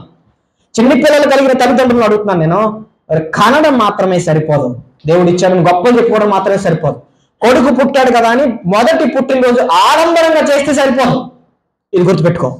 దేవుని గురించిన మాటలు పిల్లలకు బోధిస్తూ ఉండాలా, అది నీ బాధ్యత. ఒకవేళ నీ బాధ్యతను విస్మరిస్తే గొప్ప సేవకుడు, గొప్ప విశ్వాసి, దేవుడు అంటే నమ్మకం కలిగిన దావీదు లాంటి కుటుంబంలోకే చెప్పండి శోధన వచ్చినట్టు రేపొద్దున నీ కుటుంబంలో కూడా ఇదే శోధన ఖచ్చితంగా వస్తుంది. పిల్లల ప్రభు మార్గంలో పెంచడానికి, ఆయన శిక్షలోను బోధనను పెంచడానికి సన్నద్ధులై ఉండాలట. బాలుడు నడవలసిన త్రోవను వానికి నేర్పము, పెద్దవాడైనప్పుడు వాడు దాని నుండి తొలగిపోడు. ఇదే చూపించే చివరి మాట. బాలుడు నడువవలసిన త్రోవ వానికి నేర్పించాలట. ముగించేస్తానే అమ్మ, టైం అయిపోయింది. మీలో ఎంతమందికి కొడుకులు ఉన్నారో మనస్ఫూర్తిగా చెయ్యొద్దండి. సార్ మీ మీద చాలా బాధ్యత ఉంది సార్. ఈ లేఖనాన్ని వీలైతే టాటూలో వేయించుకోవడం తప్పు, కానీ క్రైస్తవ్యంలో టాటూ వేయించుకోండి సార్. టాటూ వేయించుకోమని ఎందుకు చెప్తానంటే మీకు ఈ మాట ఖచ్చితంగా గుర్తుండాలి. బాలుడు నడవవలసిన త్రోవ ఎవరు నేర్పిస్తారో? పాస్టర్ గారు రారు మీ ఇంటికి. టీవీలో కనిపిస్తాడు కదా ఒక ఆయన సూట్ వేసుకుని, నువ్వు కానుకలు పంపుతావు, ఆయన రాడు. బాలుడు నడువవలసిన త్రోవ ఎవరు నేర్పించాలో తెలుసా? ఎవరు ఎవరు నువ్వు తల్లివైతే నువ్వే, నువ్వు తండ్రివైతే నువ్వే నేర్పించాలి. ఎవరో వచ్చి ట్యూషన్ క్లాసులు పెట్టరు, ఎవరో వచ్చి బైబిల్ నేర్పించరు, నువ్వే నేర్పించాలి.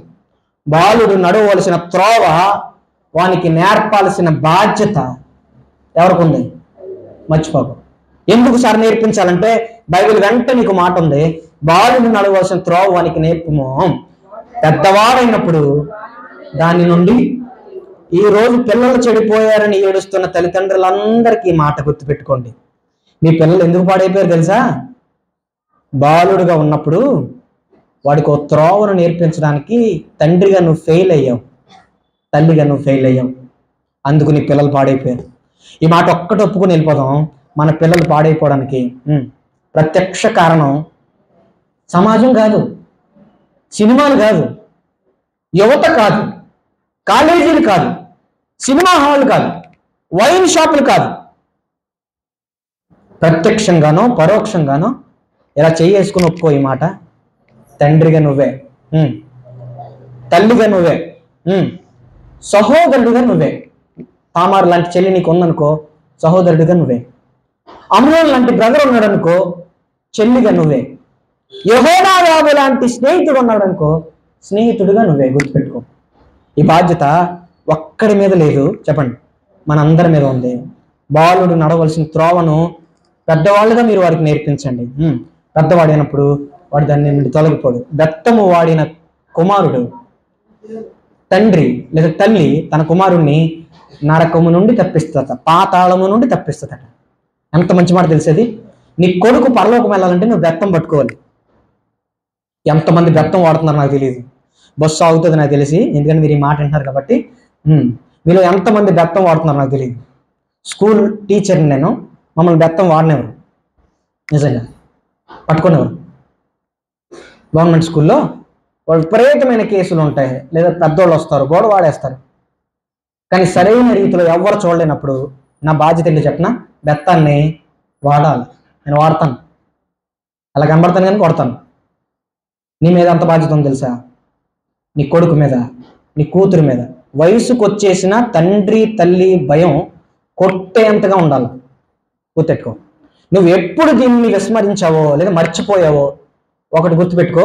అమ్నోను, తామారు, యెహోనాదాబు, అబ్షాలోము లాంటి వాళ్ళు ఎక్కడో ఉండరు, మన కుటుంబంలో నుండి బయలుదేరతారు. అంత చిక్కు, అంత ఇబ్బంది, అంత దిగజారిపోయిన పరిస్థితి మన కుటుంబంలోకి రాకుండా ఉండాలంటే బాధ్యత కలిగిన భర్తగా, భార్యగా, తల్లిగా, తండ్రిగా, కుటుంబస్తుడిగా, బ్రదర్గా, సిస్టర్గా నీ కర్తవ్యాన్ని నిర్వర్తించు. సంఘంలో ప్రార్థనలో ఎడతెక్క మానక ప్రార్థనలో పాల్గొను. ఇంటి దగ్గర మీ పిల్లల కోసం మోకాళ్ళేసి ప్రార్థన ప్రారంభించడం ఈ రోజు నుండైనా ప్రారంభించండి. దేవుడి మాటలు తన వినికిడిలో ఫలింపజేయును గాక. ఒక్కసారి కళ్ళు మూసుకుంటారా? చిన్న ప్రార్థన చేద్దాం. పరలోకమందు మా తండ్రి, మీ పరిశుద్ధమైన నామానికి వందనాలు. ఆలస్యమైంది, మీరు మాతో విలువైన మాటలు మాట్లాడారని మనస్ఫూర్తిగా విశ్వసిస్తున్నాం. యెహోనాదాబు, అమ్నోను, తామారు, దావీదు, అబ్షాలోము లాంటి క్యారెక్టర్లను చూసినప్పుడు ఈ కథాంశం ఇంతగా అయిపోవడానికి కారణం ఏంటో మేము ఈరోజు తెలుసుకున్నాం. ఏదో ఒకరోజు మేము అమ్నోనులాగా బాధపడక, తామారులాగా ఇబ్బంది పడక, యెహోనాదాబులాగా బంధాలను విడదీసేంత పనికిమాలిన సలహాలు ఇవ్వకుండా, దావీదులాగా బాధ్యతను మర్చిపోతున్నామేమో మాకు గుర్తు చేయమని మనస్ఫూర్తిగా మిమ్మల్ని వేడుకుంటున్నాం ప్రభా. ఇక్కడ మోకరించి తల్ల వంచిన మీ పిల్లలందరినీ జ్ఞాపకం చేసుకోమని, వాళ్ళ పని పట్ల మీరు ఉండమని, వాళ్ళ ఆలోచన మీరు సరళపరచమని, భక్తిలో నాణ్యత, విశ్వాసము, విధేయత, నిబద్ధత కలిగి నీ కొరకు తను సమర్పించుకోవడం నేర్పించుకోండి. దూర ప్రయాణం వెళ్తున్న బిడ్డలందరూ మీరు జ్ఞాపకం చేసుకోమని, ఈరోజు ఈ దిగి నుండి ఎత్తిపెట్టుకున్నందుకు మీకు వందనాలు.